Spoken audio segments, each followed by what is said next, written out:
আমি একটু টেকনিক্যাল সেটআপে আছি, নট টু শিওর। আমাকে দেখা বা স্যার শোনা দেখা যাচ্ছে রাসেল? হ্যাঁ হ্যাঁ স্যার ওকে, কারণ আমি নিয়ম করতেছি sir thank you so much. Okay, thank you sir okay. Um, Thank you everyone for coming to this webinar or presentation.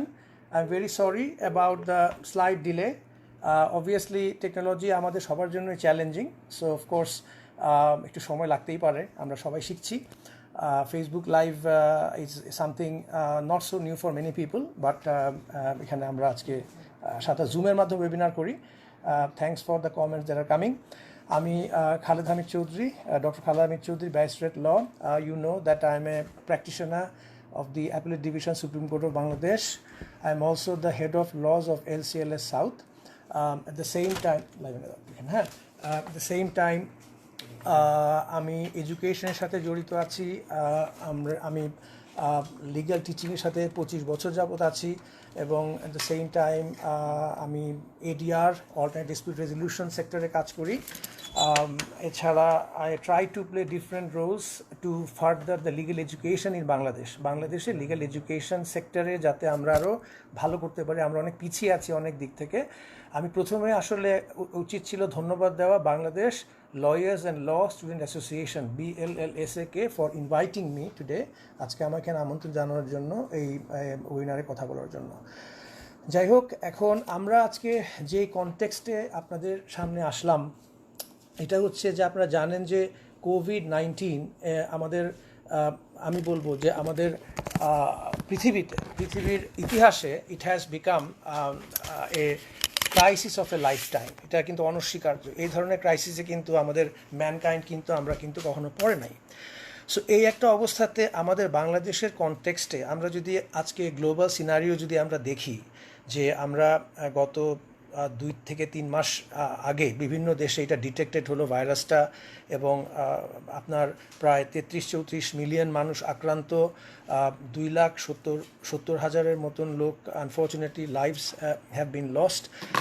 এবং সবথেকে ইন্টারেস্টিং ব্যাপার হচ্ছে এখানে যে আশ্চর্যেরও ব্যাপার হচ্ছে যে the most developed health care system সেগুলোও কিন্তু ভয়ঙ্করভাবে এফেক্টেড হয়েছে ডিউ টু কোভিড-19 এখন। এবং আমরা অনেকে কিন্তু এখনও পিকে যাই নাই। আমাদের বাংলাদেশে I think we are very lucky in the sense যে মার্চে ডিটেক্টেড হলো, এখনও আমরা হয়তো সেই পিক পর্যন্ত পৌঁছিয়েছি কি না এই ব্যাপারে শিওর না।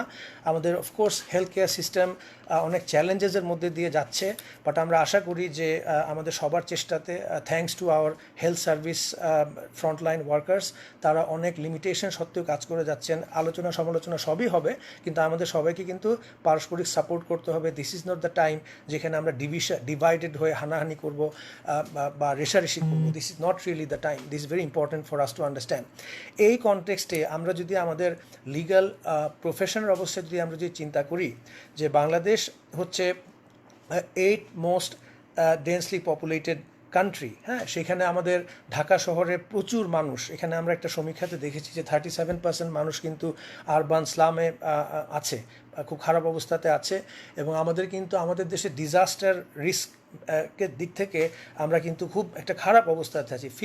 ফিফথ না আমরা গ্লোবালি, এবং ঢাকা সেকেন্ড এশিয়ার মধ্যে, যেটা হাইয়েস্ট ডিজাস্টার রিস্ক কান্ট্রি আমরা। এবং আমরা জানি যে আমাদের রেফিউজি প্রবলেম আছে, over a million Rohingya refugees are there. এটা আমাদের ইকোনমির উপর একটা প্রচণ্ড বার্ডেন ফেলেছে।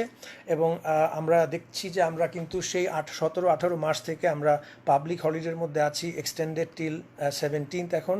তারপরে আমরা শাটডাউনের মধ্যে আছি 26-27 মার্চ থেকে।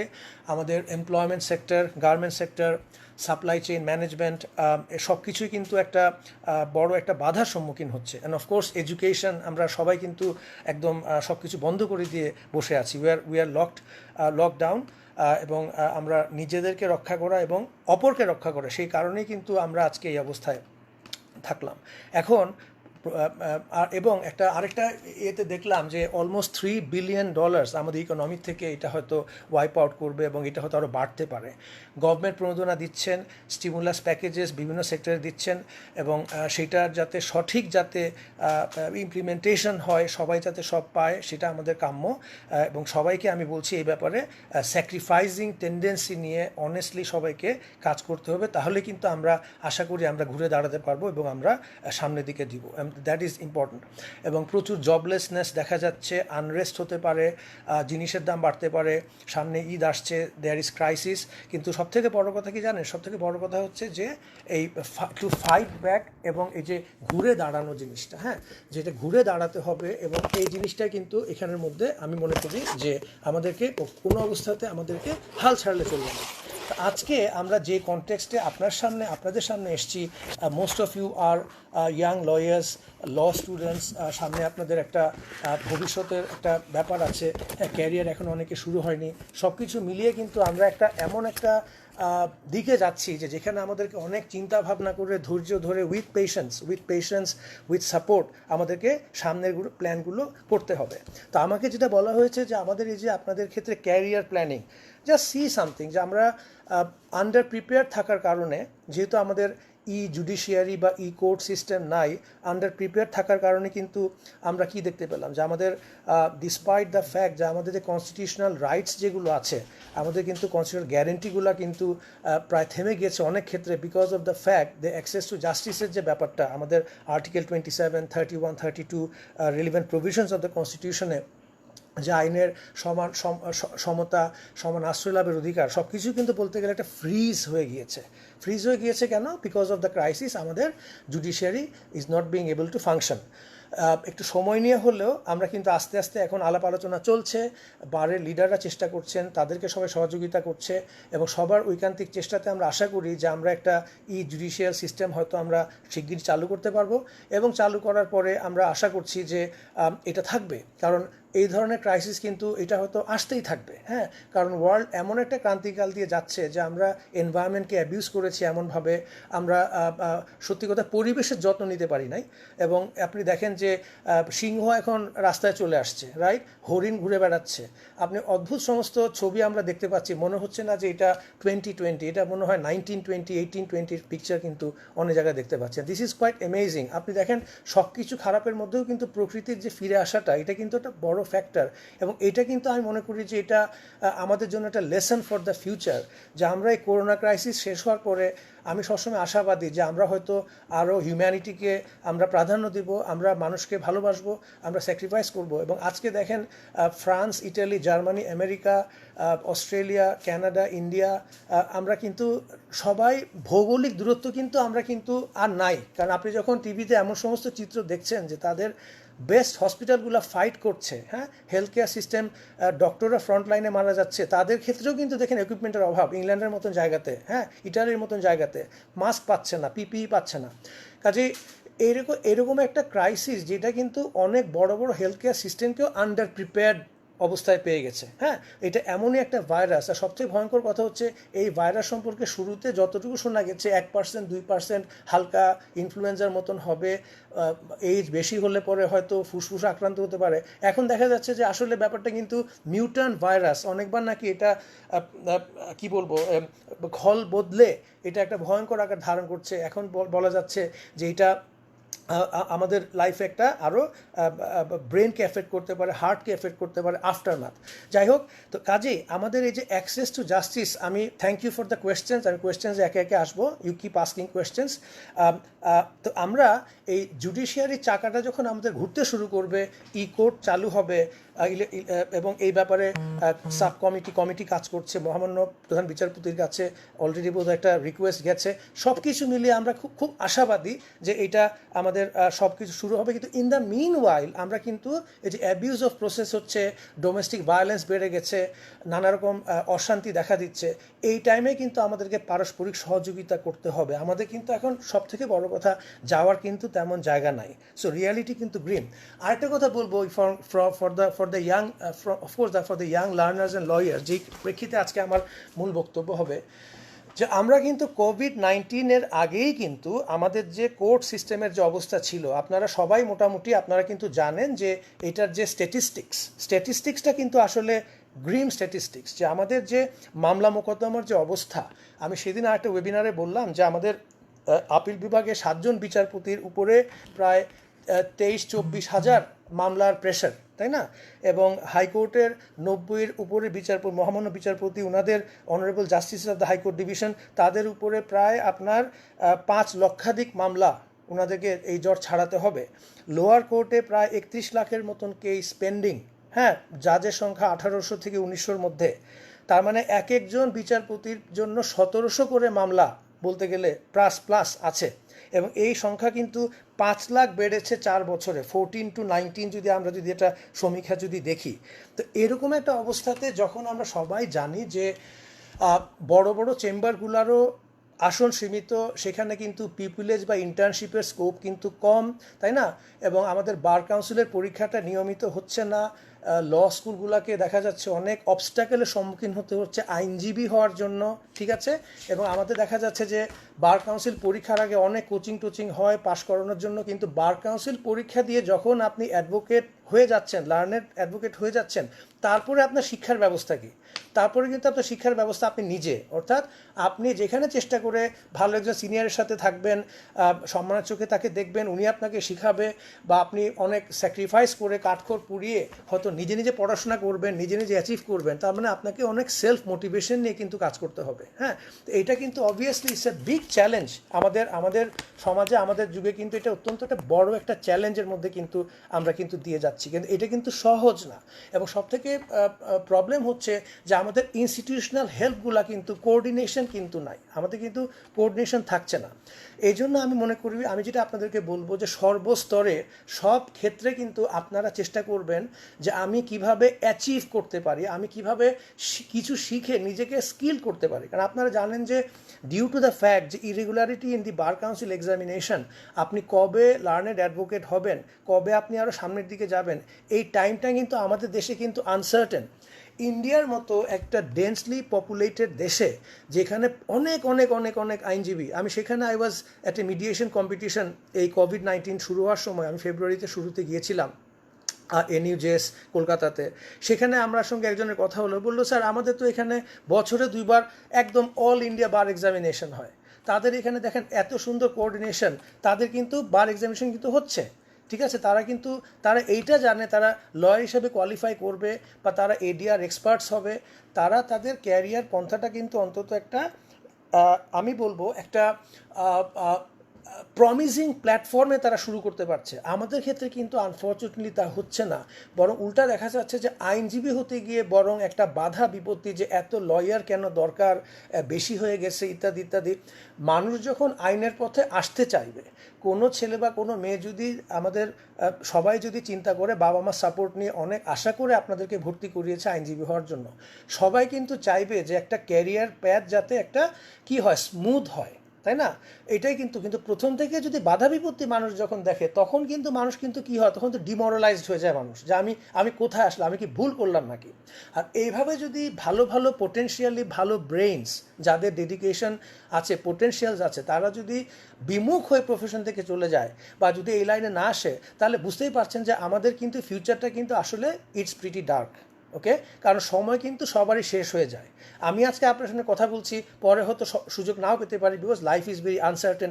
আপনাদেরকে কিন্তু দায়িত্ব নিতে হবে, you will be the future leaders. কিন্তু আমাদের এখানে প্রত্যেকেরই কিন্তু দায়িত্ব আছে টু হেল্প ইউ, আপনাদেরকে এনকারেজ করা, আপনাদেরকে সাপোর্ট করা, এটা কিন্তু আমাদের নৈতিক দায়িত্ব। এই দায়িত্বটা যদি আমরা সবাই মিলে যদি পালন করি, আমি মনে করি যে এই ব্যাপারে সমস্যা হওয়ার কথা না। নাফিসা প্রশ্ন করেছে যে করোনা পরবর্তী সময় শিক্ষানবিশদের জন্য কার্যকরী পদক্ষেপ কী কী হতে পারে। Nafisa, thank you.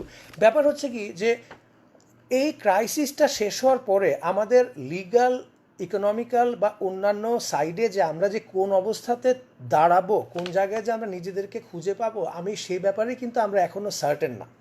In the meanwhile, corona পরবর্তী কেন, এই সময়টা যদি আমরা চিন্তা করি, ইফ ইউ আস্ক মি যে আপনি এই কয়দিন কী করলেন, other than online teaching, other than supporting people, other than trying to চেষ্টা চলছে আমার ইনস্টিটিউশন LCLS সাউথ, আমার যারা নিকটাত্মীয় আছেন, বন্ধুবান্ধব আছে, তাদেরকে সাপোর্ট করা, তাদের সাপোর্ট নেওয়া, আমরা নানাভাবে কিন্তু আমার চেম্বার, চৌধুরী নুল্লাহ, সব কিছু মিলে কিন্তু আমরা কাজ করে যাচ্ছি, সবার সাথে চেষ্টা করছি যাতে চাকাটা চালু থাকে, রাইট, নাম্বার 1। সেকেন্ডলি, আমি যে কাজটা করছি, অনেক ওয়েবিনার হচ্ছে কিন্তু এখন কিন্তু ওয়ার্ল্ডে অনেক ওয়েবিনার হচ্ছে ফ্রি, ফ্রি ওয়েবিনার, খালি আমার এই কথা শোনা না, আপনারা আরও অনেক ভালো ভালো কথা শুনতে পারবেন। যেমন ধরেন ফোর্স ম্যাজিউর ক্লজেস, ফ্রাস্ট্রেশন, বা ইমার্জেন্সি কি আইন সিঙ্গাপুর পাশ করলো, মালয়েশিয়া কি হলো, ইন্ডিয়া কি হলো। এই অনলাইনের সব থেকে বড় শক্তি কি, আমি এখন আপনাদের সামনে ঢাকায় বসে আছি, 1 ঘন্টা পরে আমি সিঙ্গাপুরে, 2 ঘন্টা পরে আমি আমেরিকাতে, 3 ঘন্টা পরে আমি ইন্ডিয়ার ওয়েবিনারে ঢুকতে পারবো, তাই না? আমার কিন্তু কোনো বাধা নাই, provided I can register with my identity, এবং কেউ কিন্তু রিফিউজ করে না সাধারণত। হ্যাঁ, আপনারা চেষ্টা করেন এই ওয়েবিনারগুলোর মাধ্যমে অনলাইন সাপোর্ট নিয়ে যতটুকু পারেন আপনাদের স্কিলটা বাড়াতে। এই স্কিলটা, যেমন ধরেন আমাদের যে গার্মেন্ট সেক্টরে, হ্যাঁ, গার্মেন্ট সেক্টরে যে একটা সমস্যা দেখা দিচ্ছে প্যাকেজ নিয়ে, মালিক পক্ষের সঙ্গে শ্রমিকদের, তারা কাজে আসবে রিস্ক নিয়ে, এরপর তাদের কি হতে পারে, হ্যাঁ, এই রিস্কি সিচুয়েশনে তাদের যদি ভাইরাস হয়, বা বিভিন্ন এমপ্লয়িরা কিন্তু এই কাজ করছে। কি কাজ করছে, যে তারা দুশ্চিন্তায় আছে, আচ্ছা আমি যে কাজে যাব, দোকান যে খুলে দিচ্ছে, মল যে খুলে দিচ্ছে, আমার যদি এখন আক্রান্ত হয় আমার ক্ষতিপূরণ কে দিবে? It's a legal question. এটা কি মালিক পক্ষের দায়িত্ব, সরকারের দায়িত্ব, না এমপ্লয়ি সাফার করবে? আপনি কি তাকে চাকরি থেকে ছাঁটাই করে দিবেন? তার মানে এই যে এমপ্লয়মেন্ট সেক্টর বা আমাদের গার্মেন্ট সেক্টরে এই যে ধরেন বিভিন্ন যে অর্ডার ক্যান্সেলেশন হয়ে যাচ্ছে, এই অর্ডার ক্যান্সেলেশনগুলা কি, এটা কি ফোর্স ম্যাজিউরের পর্যায়ে কোভিড-19 কি পড়বে? তাহলে এইটা যে একটা লিগাল কোয়েশ্চেন, এই ব্যাপারে পড়াশোনা করতে পারেন আপনারা। Of course many of you are very good with law of contract, আমরা অনেক কিছু জানি, কিন্তু এইটার ব্যাপারে কিন্তু আরও ফাইনার অ্যাসপেক্টে পড়াশোনা করা উচিত। যে আমাদের সরকার যদি একটা আইন পাশ করে, ধরেন emergency COVID-19 emergency provisions act for example, হ্যাঁ, একটা দিচ্ছি, সেইটা দিয়ে কিন্তু আমরা এই কোভিড-19কে ফোর্স ম্যাজিউর ডিক্লেয়ার করে আমরা কিন্তু বলতে পারি যে এই টাইমটাতে যে পিরিয়ড অফ লিমিটেশন ছিল, প্রত্যেক মামলা দায়ের করতে একটা লিমিটেশন টাইম থাকে, প্রত্যেক কন্ট্রাক্ট পারফরমেন্স করতে একটা মেয়াদ থাকে, তাই না? এটাকে যদি লিগালি ফ্রিজ করে দেওয়া যায়, এবং তারপরে যদি আবার যখন কোভিড-19 শেষ হবে তখন যদি কন্ট্রাকচুয়াল পারফরমেন্স রিনিউ করে, এই সময় যদি রিনেগোশিয়েট করা যায়, তাহলে কিন্তু অনেক দুরবস্থা থেকে কিন্তু ডিফেন্ডেন্ট বা বিবাদী পক্ষ বাঁচতে পারবে। আর যদি এটা ফোর্স ম্যাজিউর কোনো কন্ট্রাক্টে না হয়, অন ইন্টারপ্রিটেশন, যদি তার কন্ট্রাক্ট পারফর্ম করার অপশনস থাকে, তখন কিন্তু এটা ফ্রাস্ট্রেশন অফ কন্ট্রাক্ট হিসাবে কিন্তু আমরা চিন্তা করতে পারি। It was not provided in the contract, কাজে আমাদের সেকশন 56 অফ কন্ট্রাক্ট অ্যাক্টে আমরা আসতে পারবো কিনা, কথার কথা। এই যে লেখাপড়াগুলা, এগুলা কিন্তু আপনারা আরেকটু ডিপলি করতে পারেন, ঠিক আছে? তা এই জন্য আশেপাশের দেশগুলা কি করছে, তারা কি কি ব্যবস্থা নিচ্ছে, লেবার বললাম, গার্মেন্টস বললাম, অন্যান্য সমস্ত ক্ষেত্রে, হ্যাঁ, যেমন ধরেন এডুকেশন ইনস্টিটিউটে যে ই লার্নিংয়ের ব্যবস্থা চলছে, ই লার্নিংয়ের ব্যবস্থা তো সবার জন্য আবার সমান না। এখানে কোনো কনস্টিটিউশনাল ব্যাপার স্যাপার আছে কি না? সবাই কি মোবাইল ফোন ইউজ করতে পারে? সবাই কি পারবে অনলাইনে পরীক্ষা দিতে? পারবে না। এখানে অসমতার ব্যাপার কি হচ্ছে? তাই বলে যারা পারবে তারাও কি বসে থাকবে? ইউসি, এখানে অনেকগুলো প্রশ্ন কিন্তু চলে আসে। আমি বলবো যে আপনারা আরেকটা জিনিস আপনারা করবেন, সেটা হচ্ছে ই কোর্ট কীভাবে ফাংশন করে, ইলেকট্রনিক জুডিশিয়ারি কীভাবে ফাংশন করছে। আপনারা দেখবেন ইউনাইটেড স্টেটসের সুপ্রিম কোর্ট, বিভিন্ন ধরনের ফেডারেল কোর্ট, ইন্ডিয়ার আদালতগুলো, ব্রিটিশ আদালতগুলো কিন্তু ই কোর্টের মাধ্যমে চলছে। আপনারা চেষ্টা করেন সেই সব ব্যাপারে আপনাদেরকে স্কিল ডেভেলপমেন্ট করতে, ছোট ছোট অনলাইন কোর্স করতে এই মুহূর্তে। হ্যাঁ, তারপরে যখন আমরা পোস্ট কোভিড-19 যখন আমরা অবতরণ করবা, নিজেকে যখন খুঁজে পাবো, তখন অবশ্যই যার যার ক্ষেত্র থেকে আপনাদের উচিত হবে ওই একই পন্থাতে আপনাদেরকে কাজ খুঁজে পাওয়া বা কাজ খুঁজে নেওয়া, সেই ব্যাপারে চেষ্টা করা, ঠিক আছে? That's very important. হ্যাঁ, যে আপনার কিন্তু হাল ছাড়লে চলবে না। একটা কথা আছে না, don't give up. Okay, very very important lesson in life, যে আপনি কিন্তু অনেক কষ্ট করে আজকে এই অবস্থাতে এসছেন। হ্যাঁ, অনেক কাঠখড় পুড়িয়ে কিন্তু আপনার পেরেন্টসরা অনেক কষ্ট করে আপনাদেরকে এই অবস্থার মধ্যে আজকে আপনি নিজেকে খুঁজে পেয়েছেন। এখান থেকে পিছাবেন না। আপনারা যদি পিছায় যান, দেশ জাতি পিছায় যাবে। That's the most important lesson. কোনো সময় পেছনে যাবেন না, ঠিক আছে? আপনাকে অনেকে নিন্দুকের অনেক কথা বলবে, অনেক ডিমোরালাইজিং কথাবার্তা বলবে, এই বলবে, এইটা মনে রাখবেন। এইটাও কিন্তু আপনি থ্যাংক ইউ দিবেন, থ্যাংক ইউ দিয়ে বলবেন যে তার মানে আপনি ইম্পর্ট্যান্ট, আপনাকে নিয়ে মানুষ ভাবছে। That's very important. সেই ব্যাপারে কখনো মন খারাপ করার কোনো কিছু নাই। এইটা একটা। আরেকটা কাজ করবেন আপনারা অনেকেই জানেন যে আমি এডিআর সাপোর্ট করছি বাংলাদেশে, ঠিক আছে? এবং সেটা হচ্ছে আপনার in the sense that in the circle of ADR যেটা আমরা বলি যে you settle dispute outside court. আমরা একটু আগে কোর্টের অবস্থা দেখলাম যে আমাদের যে বিচারপতি, মহামান্য বিচারপতিদের অপ্রতুলতা, ওনাদের সংখ্যা কম, আমাদের বাজেটের অভাব, রিসোর্সের অভাব, নানা কারণে কিন্তু আমাদের কিন্তু জুডিশিয়াল অ্যাক্সেস টু জাস্টিস কিন্তু নানা বাধার সম্মুখীন হচ্ছিল। এই ব্যাপারে আমরা কি করতে পারি? এই ব্যাপারে আমরা কি করব যে আমাদেরকে অল্টারনেট ডিসপিউট রেজলিউশন, ওকে, এই ব্যাপারে আমাদেরকে আরও পড়াশোনা করতে হবে। যেমন ধরেন লাইফে যদি কোনো ডিসপিউট আপনার হয়, আপনি কিভাবে সেটেল করবেন? ডিসপিউট নিজের সাথে হবে না আর কারোর সাথে হবে, আলাপ আলোচনা করবেন, that is called negotiation. So you try to learn the art of negotiation. এই যে মানুষকে যে আলাপ আলোচনার মাধ্যমে যে তাকে নিজের দিকে নিয়ে আসা, তাকে ইমপ্রেস করা। কোর্টে গিয়ে যখন আমরা অ্যাডভোকেট, যে ওই দিন একটা ওয়েবিনারে দেখলাম খুব সুন্দর করে একজন বলছেন যে আপনার বডি ল্যাঙ্গুয়েজ, আপনার পশ্চার, আপনার টোন, আপনার পিচিং, আপনার আই কন্ট্যাক্ট, আপনার এটিকেট, আপনার ম্যানার্স, রাইট, এই সব কিছু কিন্তু আপনাকে কোর্ট কিন্তু আপনাকে দেখছে, আই টু আই আপনি কোর্টের সাথে কিন্তু হচ্ছেন। তার মানে কোর্টের সাইকোলজি বুঝে, হ্যাঁ, মহামান্য মনের দিকটা বুঝে কিন্তু আপনাকে সেইভাবে কিন্তু অ্যাডভোকেসি স্কিলটা কিন্তু প্র্যাকটিস করতে হবে। তাহলে আস্তে আস্তে কিন্তু you may be able to persuade the জাজ। নেগোসিয়েশন কিন্তু তার থেকে ভিন্ন কিন্তু কোনো কিছু না। কিন্তু নেগোসিয়েশনে কিন্তু এই যে উইন উইন নেগোসিয়েশন, আগে আমরা চিন্তা যে কমব্যাট করে নেগোসিয়েশন জিতবো, এখন কিন্তু নেগোসিয়েশন অনেক কোলাবোরেটিভ, ইন্টিগ্রেটিভ, হ্যাঁ, অনেক ডিফারেন্স হয়েছে। আমাদের দেখেন আপনাদের সিলেবাসে আপনারা এলএলএম করে আসছেন, অনেকে এলএলবি অফকোর্স শেষ করেছেন, অনেকের হয়তো আমি দেখতে পাচ্ছি এখানে অনেকে আছে and you have been in the practice for a long time. Thank you for listening to me today. এখানে আসছেন আপনারা, একটা জিনিস চিন্তা করেন তো, আপনারা আপনাদের ক্যারিয়ারে নেগোসিয়েশন স্কিলের ব্যাপারে কত সময় ব্যয় করেছেন পড়াশোনা করতে গিয়ে, তাই না? এই যে আমাদের সিলেবাসে কিন্তু এগুলা কিন্তু পড়ানো হয় না। সো নেগোসিয়েশন স্কিলটা শেখা, তারপরে আপনি জানেন মিডিয়েশন, ওকে, আরেকটা এডিআর স্কিল, মিডিয়েশন স্কিলটা আপনারা অবশ্যই আপনারা রপ্ত করার চেষ্টা করবেন। যে মিডিয়েশন আপনারা জানেন যে আমাদের দেওয়ানি কার্যবিধিতে সেকশন 89, তাই না, সেকশন 89 ওয়াজ অ্যামেন্ডেড ইন 2003, এবং এই অ্যামেন্ডমেন্টের পরে কিন্তু মিডিয়েশনটাকে নিয়ে আসা হলো যাতে যে কোনো সিভিল স্যুটে জাজ চাইলে পরে কি করবেন, উনি এটাকে মিডিয়েশনে পাঠিয়ে দিবেন। তার মানে মিডিয়েটরের কাজ কি বলে? মিডিয়েটরের কাজ হচ্ছে দুই পক্ষকে আলোচনায় বসিয়ে একজন মধ্যস্থতাকারী হিসাবে থেকে তাদেরকে তাদের সেটেলমেন্ট করতে সহায়তা করা। মিডিয়েশন সব থেকে বড় পাওয়ার হচ্ছে, the biggest power of mediation, that it is not adversarial. এখানে সবার মধ্যে একটা উইন উইন থাকে। মিডিয়েটর যেহেতু কোনো রায় দিচ্ছে না, কোনো একটা অ্যাওয়ার্ড দিচ্ছে লাইক অ্যান আরবিট্রেটর, রাইট, কাজে এখানে সংক্ষুব্ধ হওয়ার কিন্তু কোনো কিছু কিন্তু নাই। তার মানে দুই পক্ষ যদি একমত হয়ে যদি একজন আরেকজনের সঙ্গে এগ্রি করে যে ঠিক আছে আপনার ক্লেম 12 লাখ টাকা, আমি 8 লাখ টাকা দিয়ে দিব, উনি বললো আচ্ছা ঠিক আছে 8 লাখ টাকা না 9 লাখ টাকা, ঠিক আছে রাজি হলাম, you sign a binding contract. এবং আমাদের সিপিসিতে আছে যে once the matter is mediated through judicial platform, সেটা কিন্তু it will be a decree of the court, এবং যার এগেনস্টে কিন্তু অ্যাপিলও লাই করবে না, ঠিক আছে। এটা কিন্তু আমাদের দেশে দেখেন সেকশন 89টাকে কিন্তু আমরা এফেক্টিভ করছি না নানা কারণে। একটা হচ্ছে আমরা অনেকে জানি না, অনেকে এটাকে দেখবেন ইচ্ছা করে ডিসকারেজ করবে, আর এটা কোনো ব্যাপার নাকি, এটা না মানলে পরে কি করবা তুমি, পরে আবার ঠিক কোর্টেই যাইতে হবে, বুঝছো। খামাখা মিডিয়েশন হচ্ছে ওয়ান স্টপ আরও বাড়ায় দিল এডিআরের মধ্যে। অনেকে এটাকে বলে অ্যাডিশনাল ডিসপিউট রেজলিউশন, অল্টারনেট না। অথচ আপনি যদি গ্রিসকে দেখেন, ইটালিকে দেখেন, টার্কিকে দেখেন, আমাদের নেইবারিং ইন্ডিয়াকে দেখেন, হ্যাঁ, একটু পড়াশোনা করে দেখলেই দেখবেন যে they are doing a wonderful job with mediation, ঠিক আছে। তারা একটা ওয়ান্ডারফুল প্রোগ্রেস করে হাজার হাজার মামলা কিন্তু তারা কিন্তু commercial disputes, family disputes, employment dispute, even tortious disputes মিডিয়েশনের মাধ্যমে কিন্তু তারা off the track, off the shelf নিয়ে গেছে। এইটা হচ্ছে আমাদের ধরেন যেটাকে আমরা বলবো যে স্ট্যাচুট বেস, যেমন অর্থহীন আদালত আইনে মিডিয়েশন আছে, তাই না, অর্থহীন আদালতের আন্ডারে মিডিয়েশন করা যায়।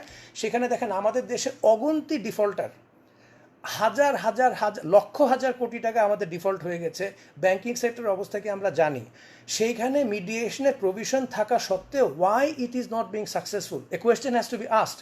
তার মানে দাঁড়াচ্ছেটা কি, যে ইয়াং প্রফেশনালরা যদি মিডিয়েশনে আসতেন এবং তারা যদি সেই ট্রেনিংটা যদি নিতেন, তাহলে সেই ট্রেনিংয়ের মাধ্যমে কিন্তু তারা যদি সাকসেসফুল মিডিয়েটর হতেন, আপনারা দেখবেন প্রত্যেক ডিস্ট্রিক্ট বারে এমপ্যানেল মিডিয়েটরের একটা বিধান আছে সেকশন 89 সাবসেকশন 10 অফ সিপিসি, সেইটাকে আরও কার্যকরী করতে হবে। সেইখানে হলে হবে কি, আপনারা যারা ইয়াং প্রফেশনালস তারা কিন্তু একটা কি পাবেন, তারা একটা কাজের একটা রাস্তা পাবেন, তাদের একটা স্কোপ ক্রিয়েট হবে। হ্যাঁ, আপনারা তখন দেখা যাবে even before you become an advocate, আমি যতদূর জানি যে ওখানে অ্যাডভোকেট হতে হবে এমন কোনো কথা নাই।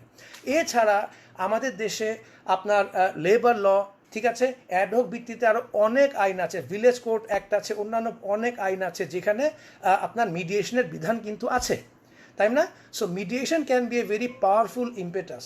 আরেকটা কথা আপনাদেরকে বলি যে সিঙ্গাপুর কনভেনশন নামে একটা কনভেনশন ওয়াজ সাইন্ড লাস্ট ইয়ারে আপনার জুলাইতে।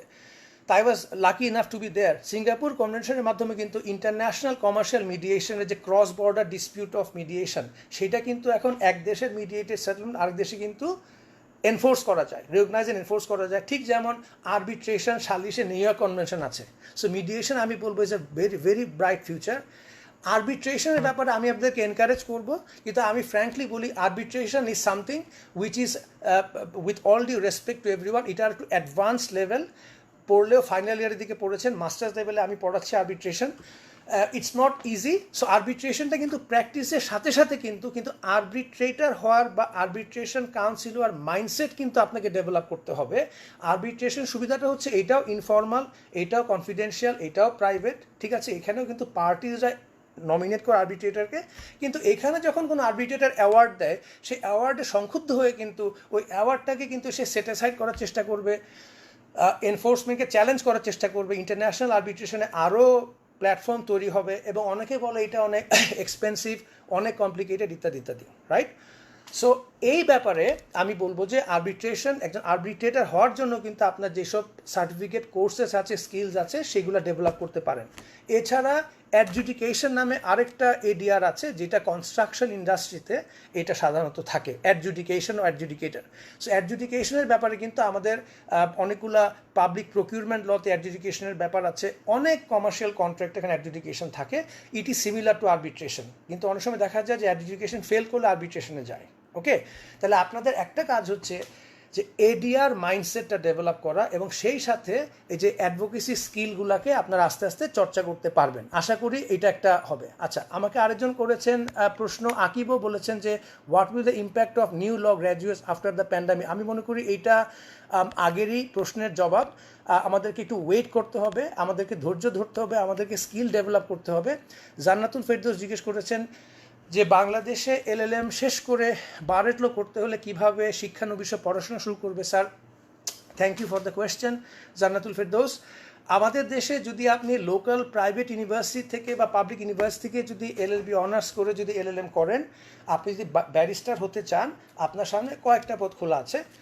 একটা হচ্ছে যে আপনি সিম্পলি আবার ইউকে একটা কোয়ালিফাইং এলএলএম ডিগ্রি করতে পারেন। ইউনিভার্সিটি লন্ডনের আন্ডারে আপনি কি করতে পারেন, একটা গ্র্যাজুয়েট এন্ট্রি রুট বা সিনিয়র রুটে আপনি 2 বছরে এলএলবি পাস করতে পারেন ইউনিভার্সিটি বাংলাদেশে বসে, ঠিক আছে।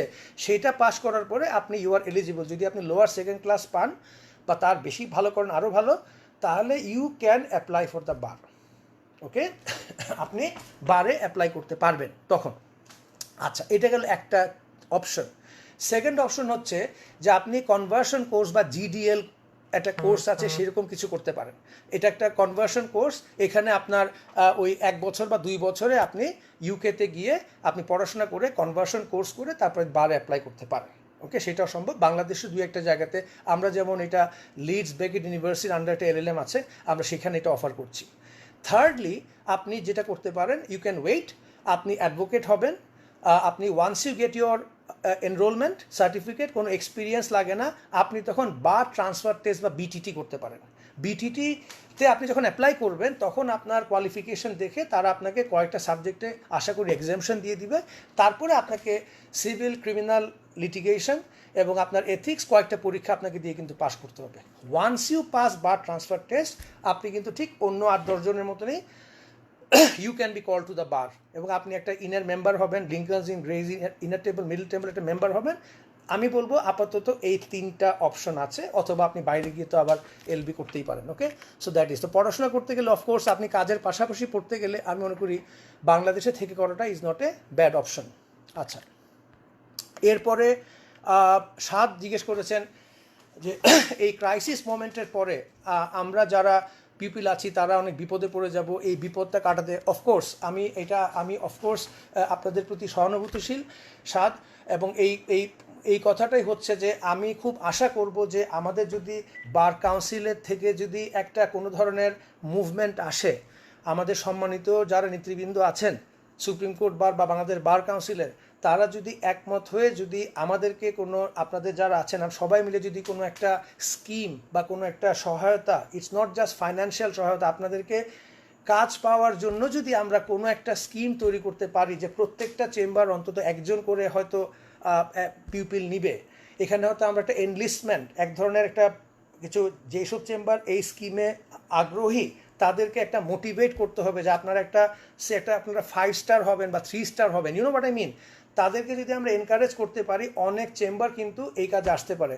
আমরা কিন্তু এলসিএল সাউথ থেকে আমাদের AKN অ্যাসোসিয়েটসের সাথে আমাদের এরকম পিউপিলের ট্রেনিং প্রোগ্রাম ছিল, আমরা প্রায় বোধহয় 10-20 জনকে আমরা কিন্তু ট্রেনিং করিয়েছি 3 মাস করে, and they were all immensely benefited. আসল কথা হচ্ছে কি, ইচ্ছা থাকলে কিন্তু উপায় কিন্তু আমাদের বেরোয় আসবে। কাজে আমি বলবো যে হ্যাঁ, আপনারা বিপদে পড়ে যাবেন কিন্তু বিপদে হাল ছাড়বেন না, ঠিক আছে? আমাদের সাথে যোগাযোগ করবেন, stay in touch with us, stay in touch with BLLSA। আমরা সবাই মিলে হয়তো আরও, আমি যে কথা আপনাদেরকে বললাম যে আমি আশা করি যে পোস্ট করোনা ওয়ার্ল্ডে আমরা একে অপরের ক্রাইসিস সুখ দুঃখটা আর একটু ভালো মতো আমরা উপলব্ধি করতে পারবো, যে এই যে এক ধরনের ধরেন hostile attitude, adversarial mindset, I hope যে এইগুলা কিন্তু অনেক কিছু থেকে হয়তো আমরা আমাদের একটা চেঞ্জ অফ অ্যাটিটিউড হবে, আমি আশাবাদী। হ্যাঁ, কাজে আমরা খুব চেষ্টা করব এই ব্যাপারে আগাতে। এরপরে তানজিম জিজ্ঞেস করেছে যে বাংলাদেশ ভার্চুয়াল আদালত পরিচালনার গুঞ্জন শোনা যাচ্ছে, এটা কি সত্যিকার অর্থে বাংলাদেশ পরিচালনা করা সম্ভব?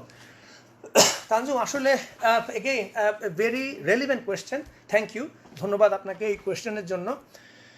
দেখেন, ভার্চুয়াল আদালত চালু করাটা এটা আসলেই অনেক বড় একটা ব্যাপার। আমি আমার এক আইটি বন্ধুর সাথে কথা বলছিলাম আরেকদিন, আইটি এক্সপার্ট, এবং উনি আমাকে একটা অনেক সুন্দর করে একটা 6 পৃষ্ঠার একটা চমৎকার একটা পেপার রেডি করে দিয়েছেন। হ্যাঁ, এবং এটা আমি যাই হোক আমি 2-1 জায়গায় আমি এটা দিয়েছি। আশা করি যে এই পেপারটা একটু হলেও কোনো কাজে লাগবে। অফকোর্স আরও অনেক বড় বড় এক্সপার্টরা, কনসালটেন্টরা এই ব্যাপারে কাজ করে যাচ্ছেন। আপনারা জানেন যে ভার্চুয়াল আদালত মুখে বলাটা অনেক সহজ, কিন্তু আপনি যদি এটার যদি বিশালত্ব চিন্তা করেন, যে ফাইলিং, কেস ম্যানেজমেন্ট, ইলেকট্রনিক ওয়েতে ট্রান্সক্রাইব করা, আমাদের সুপ্রিম কোর্টে জায়ান লেভেলের সার্ভার লাগবে, অনেক পাওয়ারফুল সার্ভার লাগবে, রাইট?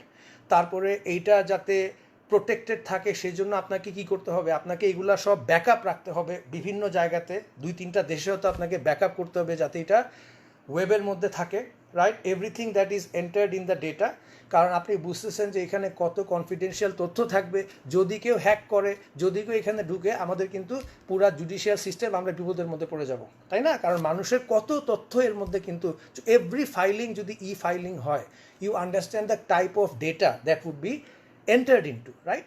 তো এইটা একটা বড় চ্যালেঞ্জ, যে এটা। তাছাড়া উনি আমাকে বলেছেন যে ভাই 7 লেয়ার অফ সিকিউরিটি লাগবে, 7টা লেয়ার অফ সিকিউরিটি লাগবে প্রত্যেকটা ক্ষেত্রে। এইটা একটা বিশাল ব্যাপার, এবং খালি সুপ্রিম কোর্টকে নিয়ে ভাবলে আমাদের হবে না, আমাদেরকে ডিস্ট্রিক্ট লেভেলে প্রত্যেকটা আদালতেও তো, কারণ এখানে আইন তো সমানভাবে প্রযোজ্য হতে হবে সবার জন্য, তাই না?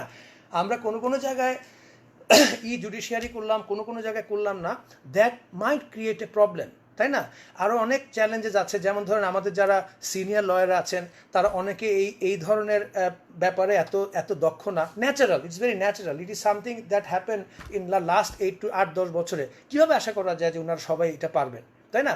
তাদেরকে স্ট্রাগল করতে হবে, তারা হয়তো মক্কেল হারাবেন, হ্যাঁ, বা যারা হয়তো টেক স্যাভি, যারা এগুলো ভালো বুঝে, তারা হয়তো চালাক চতুর, তারা চট করে কিন্তু আগে যাবে, তখন কিন্তু অ্যাডভোকেসি স্কিল আছে কিন্তু আপনি মামলাই করার সুযোগ পাচ্ছেন না, বিকজ আপনি জুডিশিয়ারি কনসেপ্ট বুঝতে পারছেন না। এই ব্যাপারে সবাইকে ট্রেনিং দেওয়া, এবং এই ট্রেনিং দেওয়ার এবং ট্রেনিং নেওয়ার যে মাইন্ডসেট, এটা খেলে আমি 7 দিনের মধ্যে হাতে কলমে ধরে ট্রেনিং দিয়ে দিলাম করোনার টাইমে, আই এম সরি টু সে। হ্যাঁ, এটা কিভাবে সম্ভব হবে?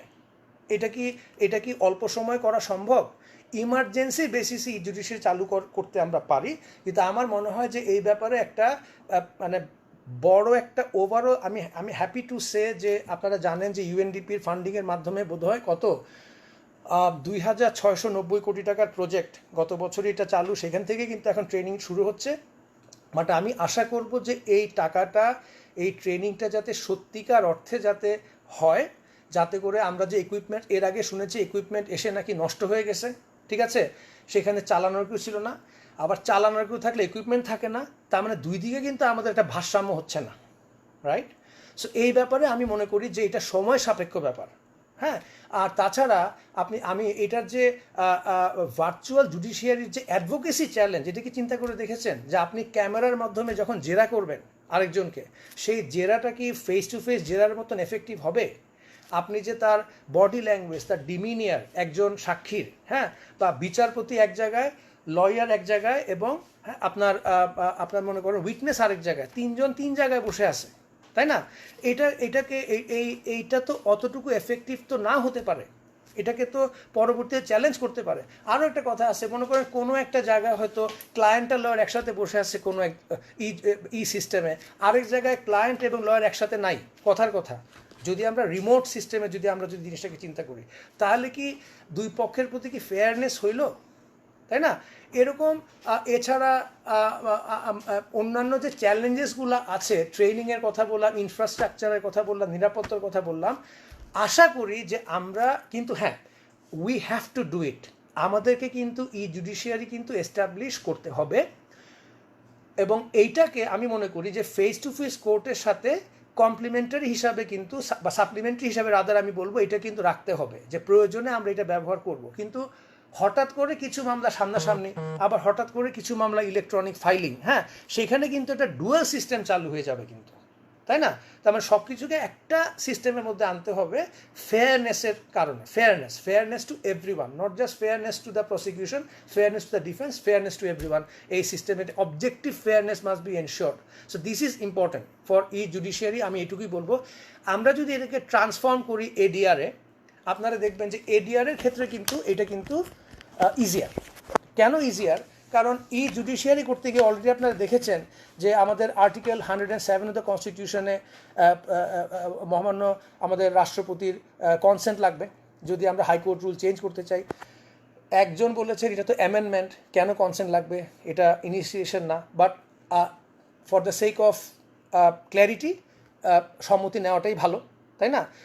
এরকম অনেক সলিউশন লার্নেড লয়াররা, আমাদের কলিগরা দেখছি, আমাদের যে বিভিন্ন লয়ার্স ক্লাব বা এসব ক্ষেত্রে আমরা দেখলাম যে অনেক সুন্দর সুন্দর আর্টিকেল তারা লিখছেন, তারা অনেক সুচিন্তিত মতামত দিচ্ছেন। এইটা আমি মনে করি যে এই যে আমাদের এই ক্রাইসিসের মধ্যে কিন্তু দেখবেন লেখালেখি, পড়াশোনা, এই যে ওয়েবিনার আমাদের আজকে আপনারা আমার কথাগুলো যে শুনছেন, আমি কিন্তু মনে করি এটা কিন্তু একটা পাওয়া, সবার জন্যই পাওয়া।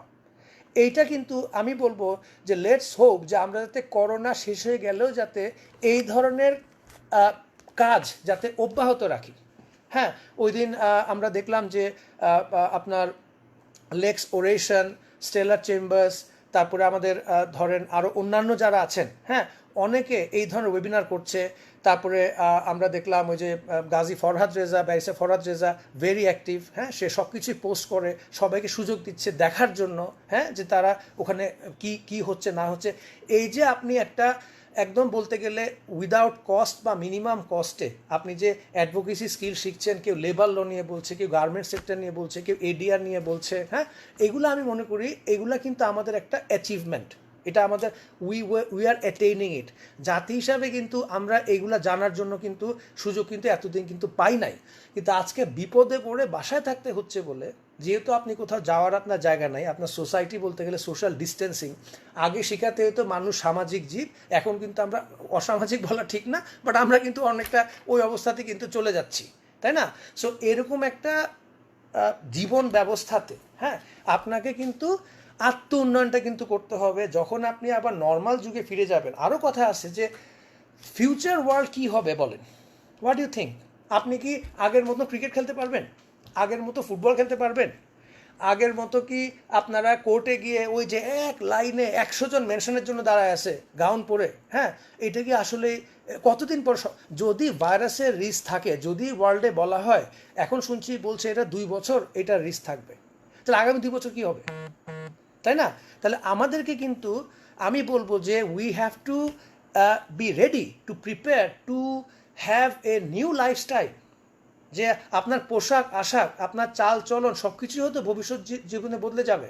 এমন হতে পারে, হাসবেন না, আমার তো মনে হয় যে লয়ারদের গাউন আলটিমেটলি পিপি টাইপের গাউন হয়ে যেতে পারে, ঠিক আছে? জাস্ট ইম্যাজিন, এতে করে আপনি সেফ থাকবেন, ইউ উইল বি সেফার, ঠিক আছে? গাউনের মতোই থাকবে, ঠিক আছে? কিন্তু আদারওয়াইজ আপনি নিজেকে কিভাবে, কিন্তু এইভাবেই কি 24/7 জীবনযাপন কি করা সম্ভব বলেন?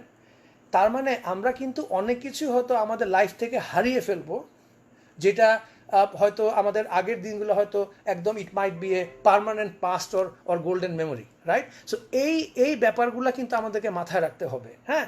কাজেই এটা একটা জিনিস আমি বলবো যে আমরা যে কিছু পাচ্ছি এই আলাপ আলোচনার মাধ্যমে, এই যে কথাবার্তার মাধ্যমে, এইটা কিন্তু আমি অনুরোধ করব সব প্ল্যাটফর্মে সবাইকে অনুরোধ করব যে আমাদের মধ্যে দ্বিমত থাকতে পারে, আমাদের মধ্যে মতানৈক্য থাকতে পারে, বাট দিনের শেষে কিন্তু আমরা সবাই মানুষ, আর মানুষ বলতে বোঝাচ্ছে আমাদের কিন্তু শেষ আছে, হ্যাঁ? এই যে দেখেন মানুষ কত কষ্ট পেয়ে মারা গেছে, মারা যাওয়ার পরে 5 দিন পরে ইটালির মতন জায়গায় তাদের বডি পাওয়া গেছে। চিন্তা করে দেখেন কতটুকু কষ্ট পেয়ে নিঃশ্বাস বন্ধ হয়ে লোকটা মারা গেছে, সে কাউকে কিছু বলতে পারে নাই। বাবা মারা যাচ্ছে, বাচ্চা তাকে দেখতে পারতেছে না, তাকে স্কাইপের মাধ্যমে, জুমের মাধ্যমে দেখানো হয়েছে ক্যামেরাতে, শেষ দৃশ্য। এগুলি তো আসলে আমাদের মতন 2020-তে যে আমরা মানুষ যে একটা ভাইরাসের হাতে এরকম ঘায়েল হব, হ্যাঁ, হু থট অ্যাবাউট ইট, আপনি আমাকে বলেন।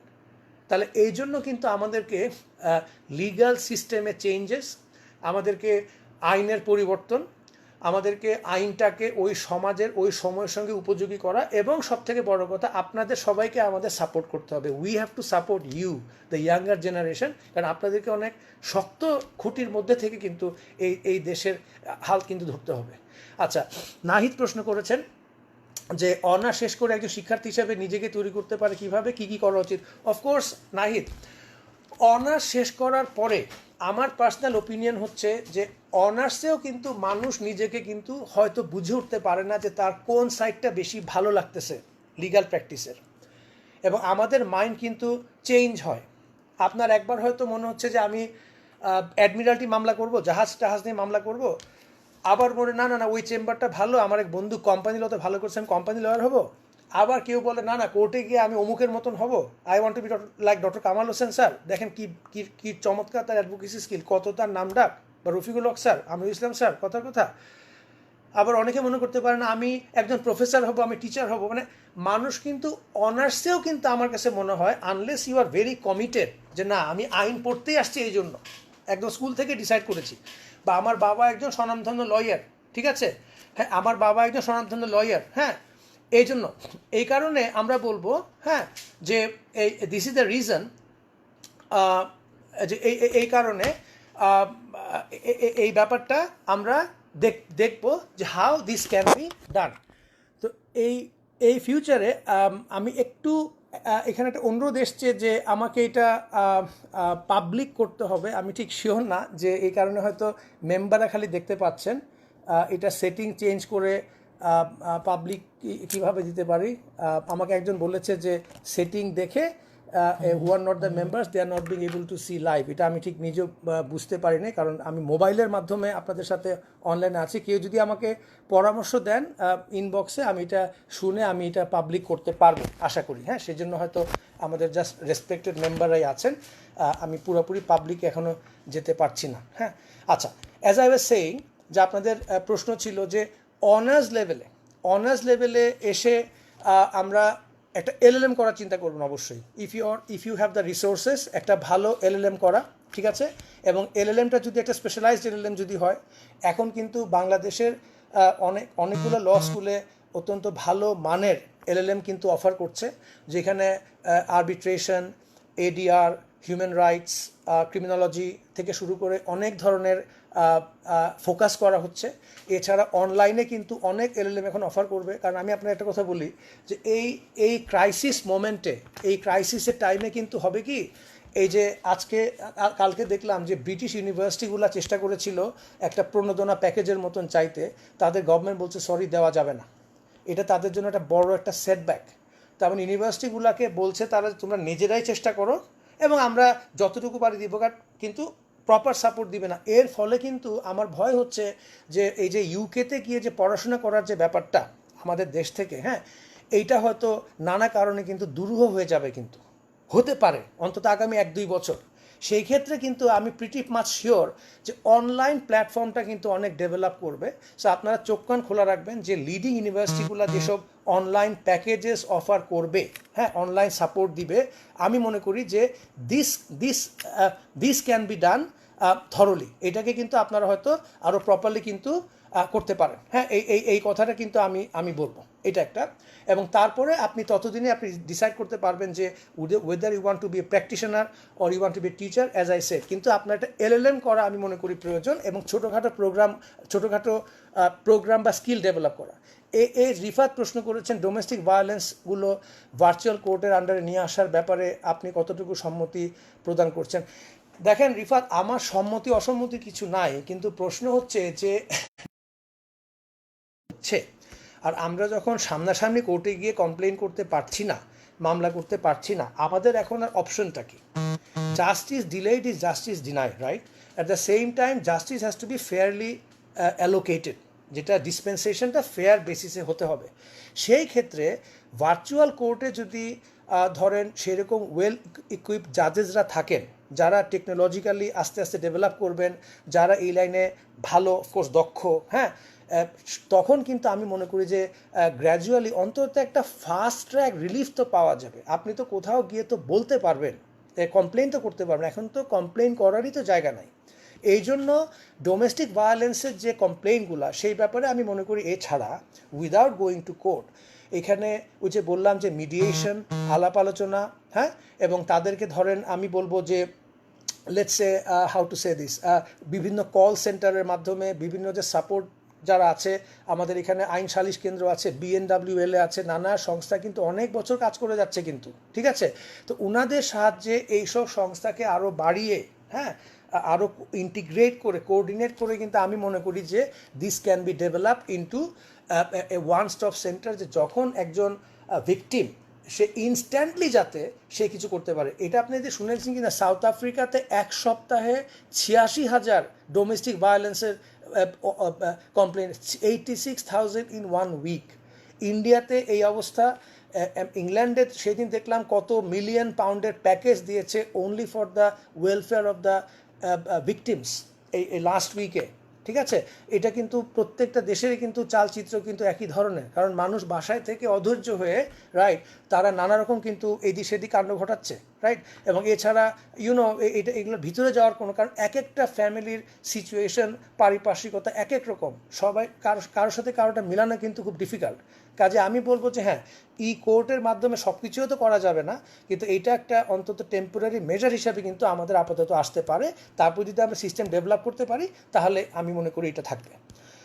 কাউসার জামা সুনি বলেছেন যে এলএলবি তথা ব্যাচে ডিগ্রি লাভের পর মাস্টার্স পিএইচডি পর যে পড়াশোনা যারা আগ্রহী, হ্যাঁ, এটা আমি বললাম। আরেকটা কথা আমি কাউসার জামান আমি অ্যাড করি যে স্কলারশিপও আপনারা জানেন যে লতে খুব difficult to get scholarships, it's not easy. কাজে স্কলারশিপ পাওয়ার ব্যাপারেও হয়তো ফাইন্যান্সিয়াল সাপোর্ট হয়তো এই ব্যাপারে আপনাদেরকে লেখালেখি করতে হবে। বিভিন্ন ইউনিভার্সিটিতে কিন্তু কিছু এক্সামশনস দেয়, ওয়েভার দেয়, সেটাতে আপনার খরচ কিছু কমতে পারে। পিএইচডি করতে গেলে আপনাকে আগে চিন্তা করতে হবে যে আপনি কোন সাবজেক্টে, কোন টপিকের উপরে পিএইচডি করতে চান, বা আপনার কোন লাইনে আপনার আগ্রহ। কারণ আপনি একটা কনসেপ্টের উপরে প্রায় 3-4 বছর পড়াশোনা করবেন। You need to find a proper supervisor, university department supervisor আপনার, সেই হিসাবে আপনার কি বলবো, আপনাকে রাদার আই উড সে যে আপনার ইন্টারেস্টের সাথে সুপারভাইজারের যে একটা এক্সপেকটেশন, সেটা মিলে গেলে আপনি হয়তো পিএইচডির ফান্ডিং হয়তো পাবেন, বা চেষ্টা করলে কিন্তু এটা কিন্তু সম্ভব না। আপনারা জানেন যে টিচার হিসাবে একটা এলিভেশন পেতে গেলে, টু বিকাম এ ফুল প্রফেসর, এরকম কিছু আলটিমেটলি হ্যাঁ পড়াতে পড়াতে সেখানে কিন্তু অফকোর্স একটা পিএইচডি কিন্তু অত্যন্ত গ্রহণযোগ্যতা আছে। মিথিলা জিজ্ঞেস করেছেন এলএলবির পরে কি দেশের বাইরে পিএইচডি করা, অফকোর্স যাবে। হ্যাঁ আপনাকে দেশের না, আপনি দেশের বাইরে পিএইচডি করতে পারবেন, আমার মতে কোনো বিধিনিষেধ সেরকম নাই। আপনার রেজাল্ট যদি ভালো হয়, আপনার যদি প্লেসমেন্ট যদি ভালো হয়, আপনি যদি ভালো প্রপোজাল লিখতে পারেন, আপনি যদি সেইভাবে খোঁজখবর করেন, it is very much possible. তবে এলএলবির পরে এলএলএমটা করে ফেলতে পারলে আপনার আই থিঙ্ক আপনার যে অ্যাপ্লিকেশনটা আরও বেটার হবে, আরও স্ট্রং হবে। ওকে আচ্ছা, তারপরে বলছে হ্যাঁ judiciary exam, Habiba thank you. Judiciary যে পরীক্ষাটা যেটা হয় আপনারা জানেন, it's a parallel exam. Okay, but এটা কিন্তু বছরে একবার কিন্তু হয়ে যায়, তাদের আলাদা সিলেবাস আছে। তা আমরা আশা করব যে ওই এক্সামটা এই ক্রাইসিস শেষ হওয়ার পরে ওই ব্যাপারে তো আমরা তেমন কোনো আমরা বলবো ব্যত্যয় আমরা দেখি নাই, মোটামুটি টাইমলি হয়ে যাচ্ছে। যদিও ইট ইজ ভেরি কম্পিটিটিভ, আপনারা জানেন যে অনেক হাজার হাজার আপনার গ্র্যাজুয়েটরা পরীক্ষা দিচ্ছেন, তার মধ্যে হাতে গোনা কয়েকজন। তাও তো আমি মনে করি যে একটা নিয়মের মধ্যে তো আছে। আমাদের যদি বার কাউন্সিলের পরীক্ষাটা যে বছরে 2বার হওয়ার কথা রুল অনুযায়ী, যদি বছরে একবার করেও যদি হইতো, তাও যদি 20-25% পাস করতে করতে যদি আগাতো, তাহলে তো আমাদের গত 8-10 বছরে তো অনেকগুলো ব্যাচ বাইরে যেত, এত বড় ব্যাকলগ তো হতো না। এই যে এখন যে কথাগুলো বলতেছে যে এত হাজার পরীক্ষার্থী কেমনে হইলো, আরে হবে না কেন? পরীক্ষায় যদি না হয় তাহলে অনার্স ছাত্রছাত্রীরা কী করবে? তারা তো পরের বার পরীক্ষায় তো দিবে, তাই না? এই ব্যাপারে তো মানে এখানে তো অবাক হওয়ার তো কোনো কিছু নাই যে এত পরীক্ষার্থী বাড়বে না। এতগুলো ল স্কুল, তারা ল পড়াচ্ছে, আপনি যখন ল পড়ানোর জন্য পারমিশন দিয়েছেন, তারা যখন গ্র্যাজুয়েট পাচ্ছে, why should that be a surprise? এখানে তো আশ্চর্য হওয়ার তো কোনো কারণ নেই, তাই না? কাজে আমি মনে করি যে জুডিশিয়ারির এক্সামিনেশনটা আপনি খেয়াল খবর রাখেন, hopefully it will B on time. তারপরে এখানে বলেছে যে নাহিদ হোসেন কিশোর অপরাধ নিয়ে আপনার মতামত চাই। দেখেন এই যে কিশোর অপরাধীদের ব্যাপারটা হচ্ছে যে আমাদের সমাজে আসলে দেখেন শাস্তি দেওয়াটাই তো আসলে শেষ বিধান না। আমাদের যে রিহ্যাবিলিটেশন কাউন্সেলিং, প্রথম কথা হচ্ছে আপনারা অনেকেই জানেন যে ক্রিমিনোলজির যে মাইন্ডসেটটা, যে the concept of psychology of crime, ক্রিমিনোলজির যে ব্যাপারটা আছে, এখানে ইম্পর্টেন্সটা কোথায়? এখানে ব্যাপারটা হচ্ছে মানুষ আসলে অপরাধ করছে কেন, কিশোররা আজকে এই লাইনে জড়াচ্ছে, এই লাইনে যাচ্ছে কেন। আমরা একটা কথা জানি না যে prevention is better than the cure. আমরা যদি আগের থেকে পদক্ষেপ এদেরকে যদি আগের থেকে বুঝাতে পারি, তো সমস্যা হচ্ছে কি আমাদের ডেন্সিটি অফ দ্য পপুলেশন, আমাদের এত মানুষ আমাদের দেশে, হ্যাঁ এত মানুষ, তাদেরকে তো আসলে এই অবস্থাতে আপনি কতজনের দিকে নজর রাখবেন আপনি আমাকে বলেন।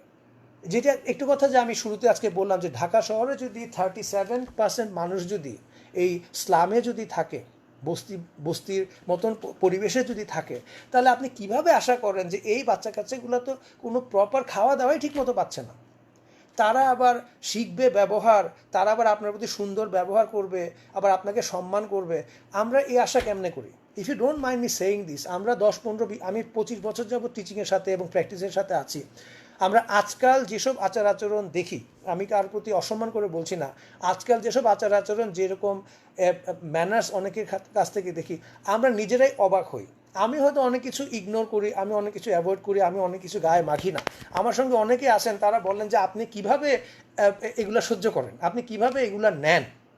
আমার কথা হচ্ছে আমি অসহ্য হয়ে সরে গেলে তো কোনো ফায়দা হবে না, সেটা আমাকে এর মধ্যেও তাদেরকে বুঝায় যাইতে হবে। I have to I have to keep plugged in, আমাকে চেষ্টা করে যেতে হবে। তো আমরা যখন দেখতে পাচ্ছি যে সোসাইটির হাইয়েস্ট কালচারে, আমি সরি টু সে, যখন একটা এথিক্সের একটা অভাব, তাদের যে মিউচুয়াল রেসপেক্টটা যখন তাদের নাই, হ্যাঁ কারা কার সঙ্গে কীভাবে ব্যবহার করতে হবে, আনফর্চুনেটলি সেই ব্যাপারে একটা ল্যাকিং। মানুষকে নিয়ে একটা কুৎসা করা, মজা করা সবার সামনে, একটা ধরেন সরি টু সে একটা ফেসবুক অ্যাকাউন্টে আপনার বাবা চাচা মামা সবাই আছেন, বিচারপতি সবাই আছেন, সবাই এর মধ্যে আপনার লিস্টে আছেন, সেইখানে এমন একটা কমেন্ট করে দিবে, এমন একটা কথাবার্তা হয়তো কি বলে দিবে, যখন চিন্তা করতেছে না যে how many people R seeing the comment, তাই না? তো এরকম একটা সিস্টেমে যখন আমরা আছি, সেইখানে আমাদের তো এই অপরাধের জন্য তো আমাদেরকে অনেক বেশি চিন্তাভাবনা করতে হবে অ্যাজ এ সোসাইটি, এবং সোসাইটির যারা স্টেক হোল্ডার আছে সবাইকে নিয়েই ভাবতে হবে। এখানে কাউকে বাদ দিয়ে বা কাউকে দোষ দিয়ে কিন্তু চিন্তাভাবনা করা যাবে না, ঠিক আছে? কাজে এইটা একটা ফ্যাক্টর।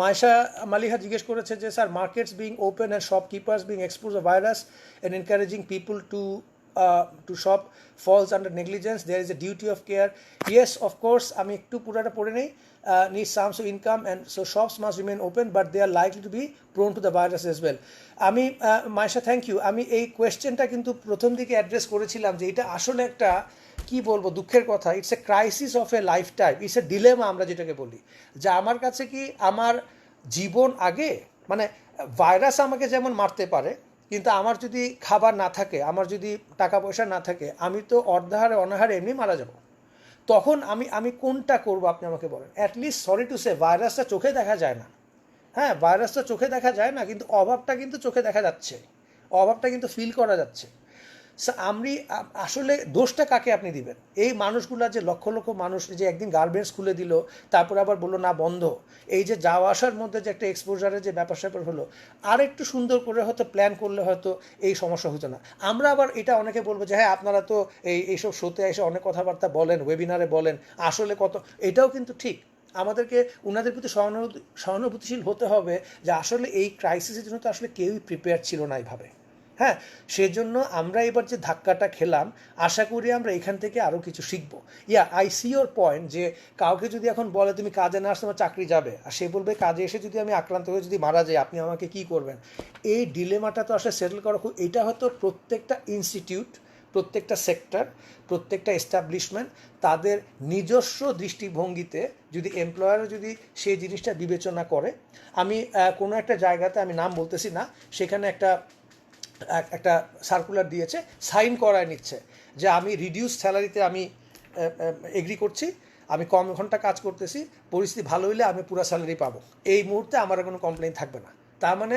তাকে নিয়ে বলাই নিচ্ছে যে সে রিডিউস স্যালারিতে কাজ করবে অত সে কিন্তু কাজ করতেছে তাই না সে কিন্তু কাজ করছে তার যদি এই সময় যদি তার অন্য কোনো স্বাস্থ্যহানি যদি হয় এই ব্যাপারে কিন্তু তারা নীরব silent so this is a problem এবং আমাদের দেশের ইকোনমির কারণে আমাদের অবস্থানের কারণে কিন্তু we can't dream of being in Canada আমরা ইউকেতে আছি ক্যানাডাতে আছি এইসব চিন্তা করলে কিন্তু আমাদের কিন্তু হবে না হ্যাঁ তারা কিন্তু অনেক প্ল্যান করে অনেক সুবিধা নিয়ে কিন্তু আজকে এই পর্যায়ে কিন্তু আসছে সেই জন্য এই ট্রুডোর সংবাদ সম্মেলন আপনারা দেখেন আপনারা বরিস জনসনকে দেখেন আপনারা ট্রাম্পের একটু কথাবার্তা শুনে হাসাহাসি করেন ঠিক আছে এখন এই যে ব্যাপারগুলা কিন্তু আলটিমেটলি তারা কিন্তু তাদের পে চেক বাসায় বসে পেয়ে যাচ্ছে তারা কিন্তু বেনিফিটটা কিন্তু পাচ্ছে হ্যাঁ তো এই যে একটা তারা খালি জানে যে আমাকে এখন ঘরে থাকতে হবে আমি না খেয়ে মারা যাব না ওকে কিন্তু আমি টাইমলি বের হয়ে আমি আমার লাইফটা আবার সুন্দরভাবে আবার লিড করব মানে মোরল সবার ক্ষেত্রে এক না তাদের দেশে অনেক অভাব অভিযোগ আছে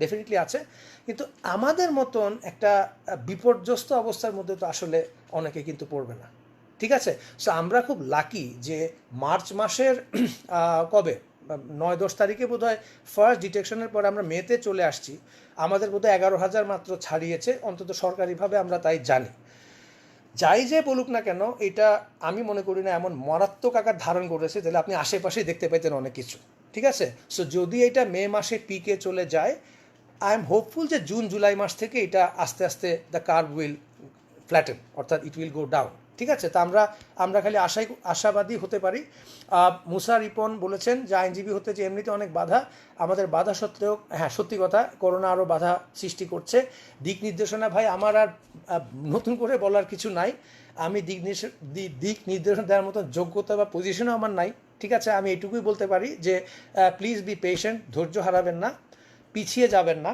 ঠিক আছে আপনার লাইফ কিন্তু একটা সো এই লাইফে আপনার করা কাজকেই কিন্তু মানুষ মূল্যায়ন করবে আপনি কি করলেন না what you did not do that will not evaluate you আপনার এই ওই যে বললাম হাসাহাসি করবে ব্যঙ্গ মজা করবে আপনি যদি ঠিক পথে যদি থাকেন আপনার যদি মোটো যদি ঠিক থাকে আপনি এইসব নিয়ে মোটে ওয়ারি করতে যাবেন না এই যে দিক নির্দেশনা আমি একটাই বলবো যে patience don't give up get your skills sorted আপনার আর্থিক ফাইন্যান্সিয়াল আপনার ব্যাকআপ আপনার ফ্যামিলি যতটুকু আপনাকে সাপোর্ট করে যদি আপনাদেরকে সরি টু সে আপনারা যদি অনেকে মনে করেন যে আজকে আমি শিখতে পারছি না আমার ফ্রেন্ড শিখে ফেলতেছে ও বলছে একটা কথা মনে রাখবেন যে always be thankful to almighty যে আপনাদের থেকেও কিন্তু অনেক খারাপ অবস্থাতে কিন্তু মানুষ কিন্তু বেঁচে আছে দ্যাটস ভেরি ইম্পর্ট্যান্ট আজকে যে আপনারা এইখানে যে 50-এর বেশি মানুষ যে এসে আমার কথাগুলো শুনছেন,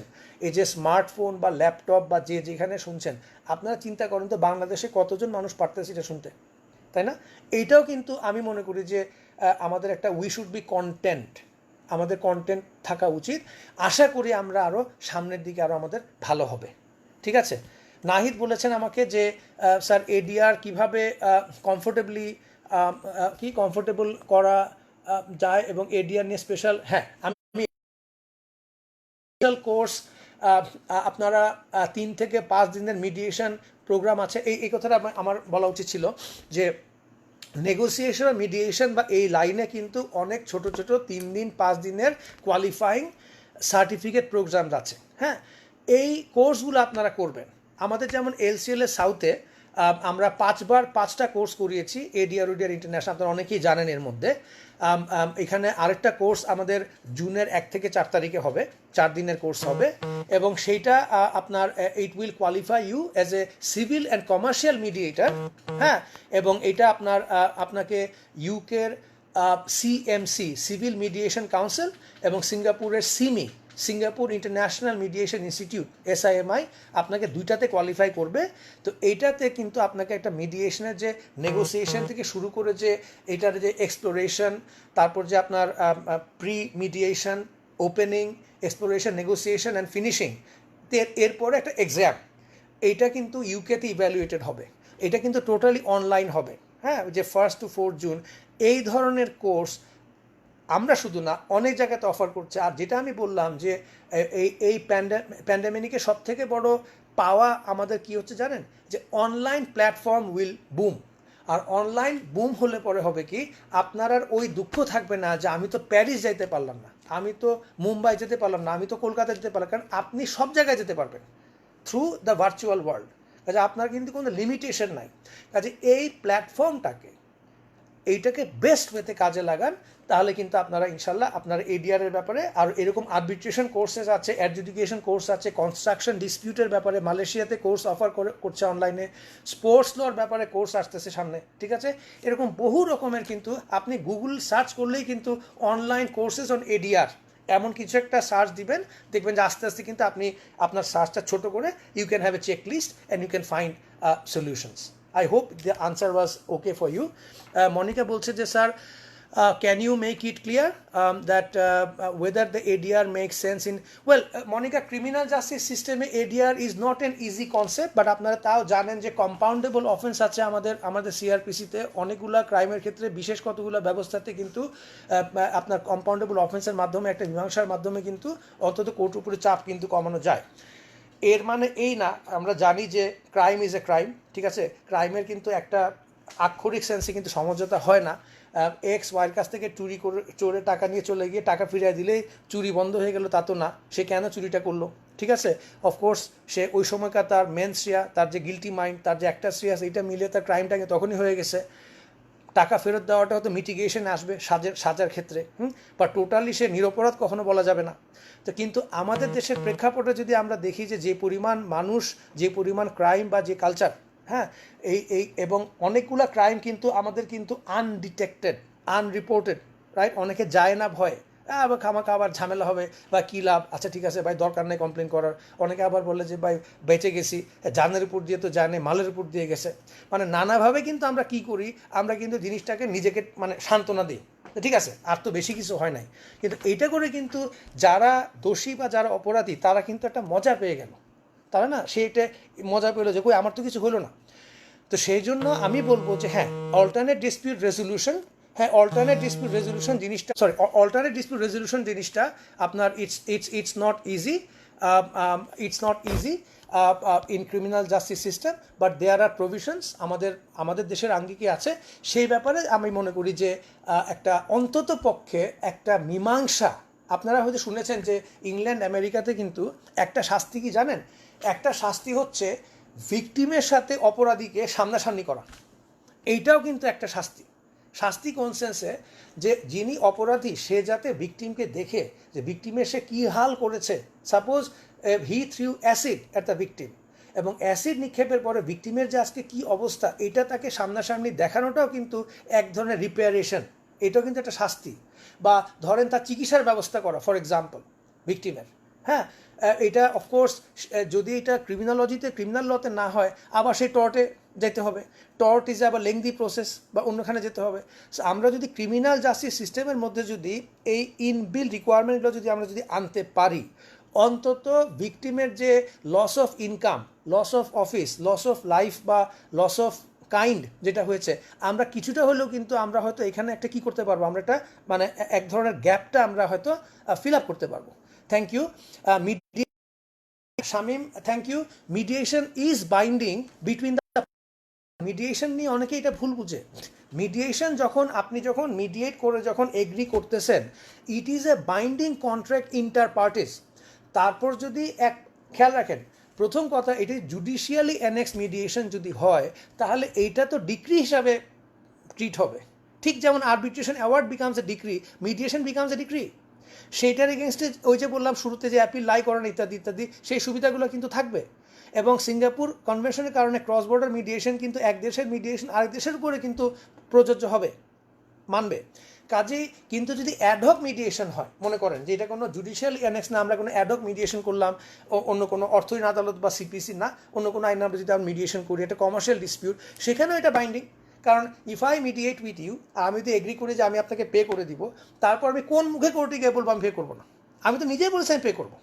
আর মিডিয়েটার কিন্তু আমাকে বাধ্য করে না, মিডিয়েটার আমাকে সাহায্য করেছে আপনার সাথে আলোচনা করতে।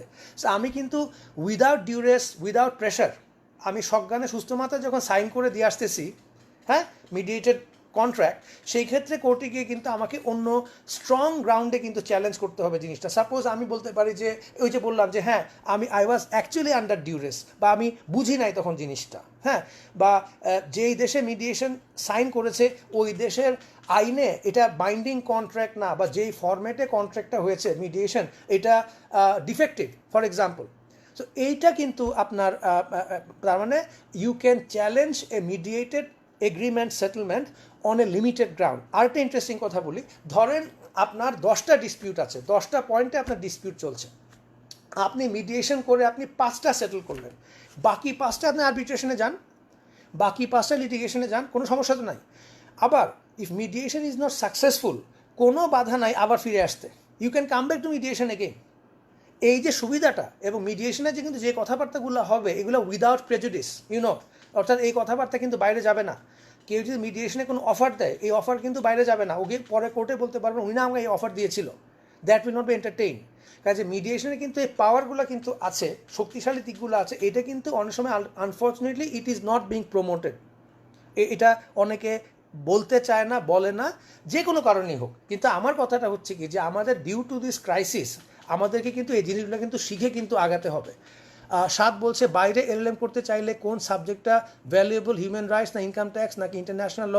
সাত, এটা না অবজেক্টিভলি বলা মুশকিল। হ্যাঁ, এইটা আমি বলবো যে আপনি চিন্তা করে দেখেন যে আপনার, মনে রাখবেন লাইফে যদি আপনি কোনো কিছু করেন যেটা আপনি ইচ্ছার বিরুদ্ধে করতেছেন, আপনার ইন্টারেস্ট নাই, পরে কিন্তু আপনি পস্তাবেন, কিন্তু পরে কিন্তু পস্তানোর সম্ভাবনা আছে। কাজে আপনাকে কে কি বললো একটা ফ্যাক্টর, কিন্তু আপনার নিজের আঙ্গিকে আপনি দেখেন যে আমাদের দেশে প্রচুর হিউম্যান রাইটস ভায়োলেশন হচ্ছে, শুধু আমাদের প্রত্যেকটা দেশে কিন্তু হচ্ছে। হিউম্যান রাইটসের একটা ইন্টারন্যাশনাল গ্রহণযোগ্যতা আছে। ইনকাম ট্যাক্স প্রবলেম কার নাই আপনি আমাকে বলেন? কাজে ইনকাম ট্যাক্স লয়াররা কিন্তু সবসময় কিন্তু they are earning something, they always have client. Even যার কিনা কোনো ইনকাম নাই তাকে একটা জিরো ইনকাম ট্যাক্স ফাইল করতে হয়, রাইট? তারও একটা ডিআই নাম্বার লাগে। কাজে সেই হিসাবে কিন্তু বুঝতেই পারতেছেন যে এটা কিন্তু it is a good source. এবং ইনকাম ট্যাক্স ল কিন্তু quite delicate, quite complicated, it's not an easy. এই জন্য অধিকাংশ লয়ারদের কিন্তু ইনকাম ট্যাক্স লয়ার থাকে। মজার ব্যাপার খেয়াল করে দেখেন, লয়াররা কিন্তু নিজেদের অনেক প্রবলেম সলভ করে, ট্যাক্স প্রবলেম কিন্তু আরেকজনের কাছে কিন্তু যায়। So this is a very specialise subject, right? So it is not a bad option আমাদের আঙ্গিকে বলবো। আর আপনারা এছাড়া বলেছিলেন আপনি, আমি একটু বোধহয় নিচে চলে আসছি, সরি টু সে। নাফিসা বলেছিলেন if I become an arbiter, আমি একটু যাচ্ছি উপরের দিকে। এজ রিফাত ভালো লাগছে, ওকে। একটু বোধহয় আমি আগের মেসেজগুলো এখন পাচ্ছি না। এনিওয়ে, রিফাত বলেছেন যে সাজেস্ট করবেন, সেটি হলো আমি সিভিল এবং ক্রিমিনাল দুটা বিষয়ে কনফিউজ। এইচ রিফাত, দুটিতে আমার ভালো লাগে ফিউচার। রিফাত, সিভিল ক্রিমিনাল দুই ব্যাপারে প্র্যাকটিস করতে কোনো বাধা নাই, আমাদের দেশে যে যাই বলুক না কেন স্পেশালাইজেশন ডেভেলপ করা কিন্তু অনেক বছরের কষ্টের কাজ। স্পেশালাইজেশন কিন্তু একবারে কিন্তু কখনো হবে না।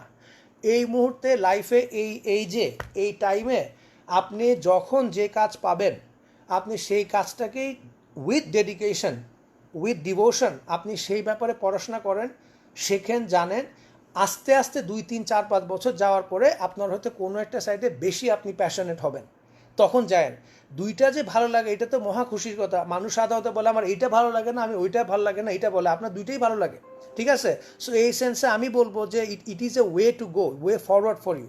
নাহিদ আর একটা প্রশ্ন করেছেন, ফরেন কান্ট্রি এলএম করতে কোন সব ভালো হবে? Again Nahid, IT law, intellectual property law, IP law, information technology law আছে, টেররিজম স্টাডি আছে, human rights, civil commercial law, for example commercial mediation বা ইন্টারন্যাশনাল ট্রেড ল, হ্যাঁ, এডিআর থেকে শুরু করে বহু ধরনের সাবজেক্ট আছে যেটা আমাদের দেশের প্রেক্ষিতে কিন্তু এটা কিন্তু ইম্পর্টেন্ট হতে পারে, ঠিক আছে?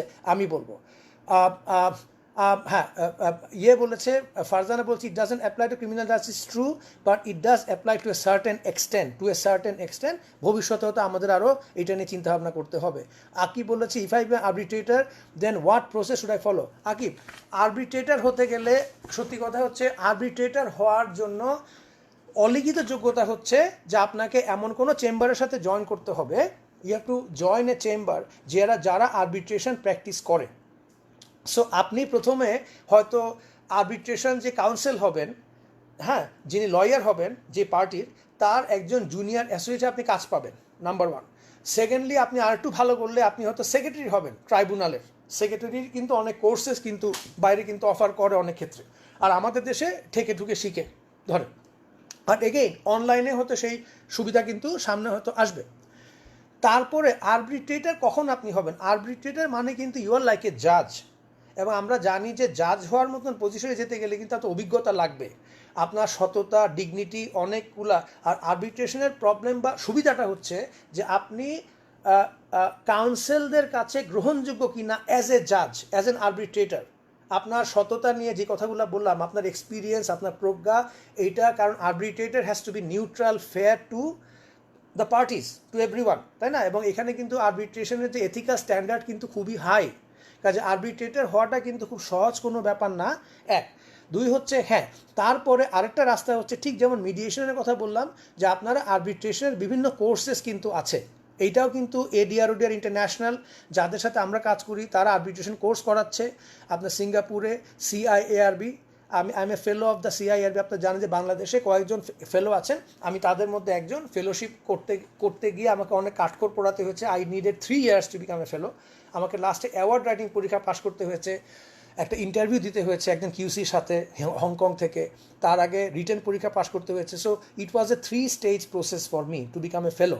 হ্যাঁ, এইভাবে আপনি বড় কোনো যে ইনস্টিটিউট আছে, like chartered institute, CEDR, ADR international, আপনারা চেষ্টা করবেন এই ধরনের কোনো প্রতিষ্ঠানের সাথে অফকোর্স ইমেইলের মাধ্যমে যোগাযোগ করে তাদের যেসব ফাস্ট ট্র্যাক রুট আছে 3 দিন, 5 দিন, 7 দিন করে, আপনি সেভাবে এক্সপিরিয়েন্স গ্যাদার করতে পারেন। হ্যাঁ, আর প্রচুর পড়াশোনা করতে হবে কিন্তু আরবিট্রেটর হওয়ার জন্য। কিন্তু প্রথম কথা হচ্ছে ইউ হ্যাভ টু স্টাডি এ লট। আচ্ছা নাফিসা, দেশের বাইরে, ওকে, হ্যাঁ নাফিসা, আমি একমত।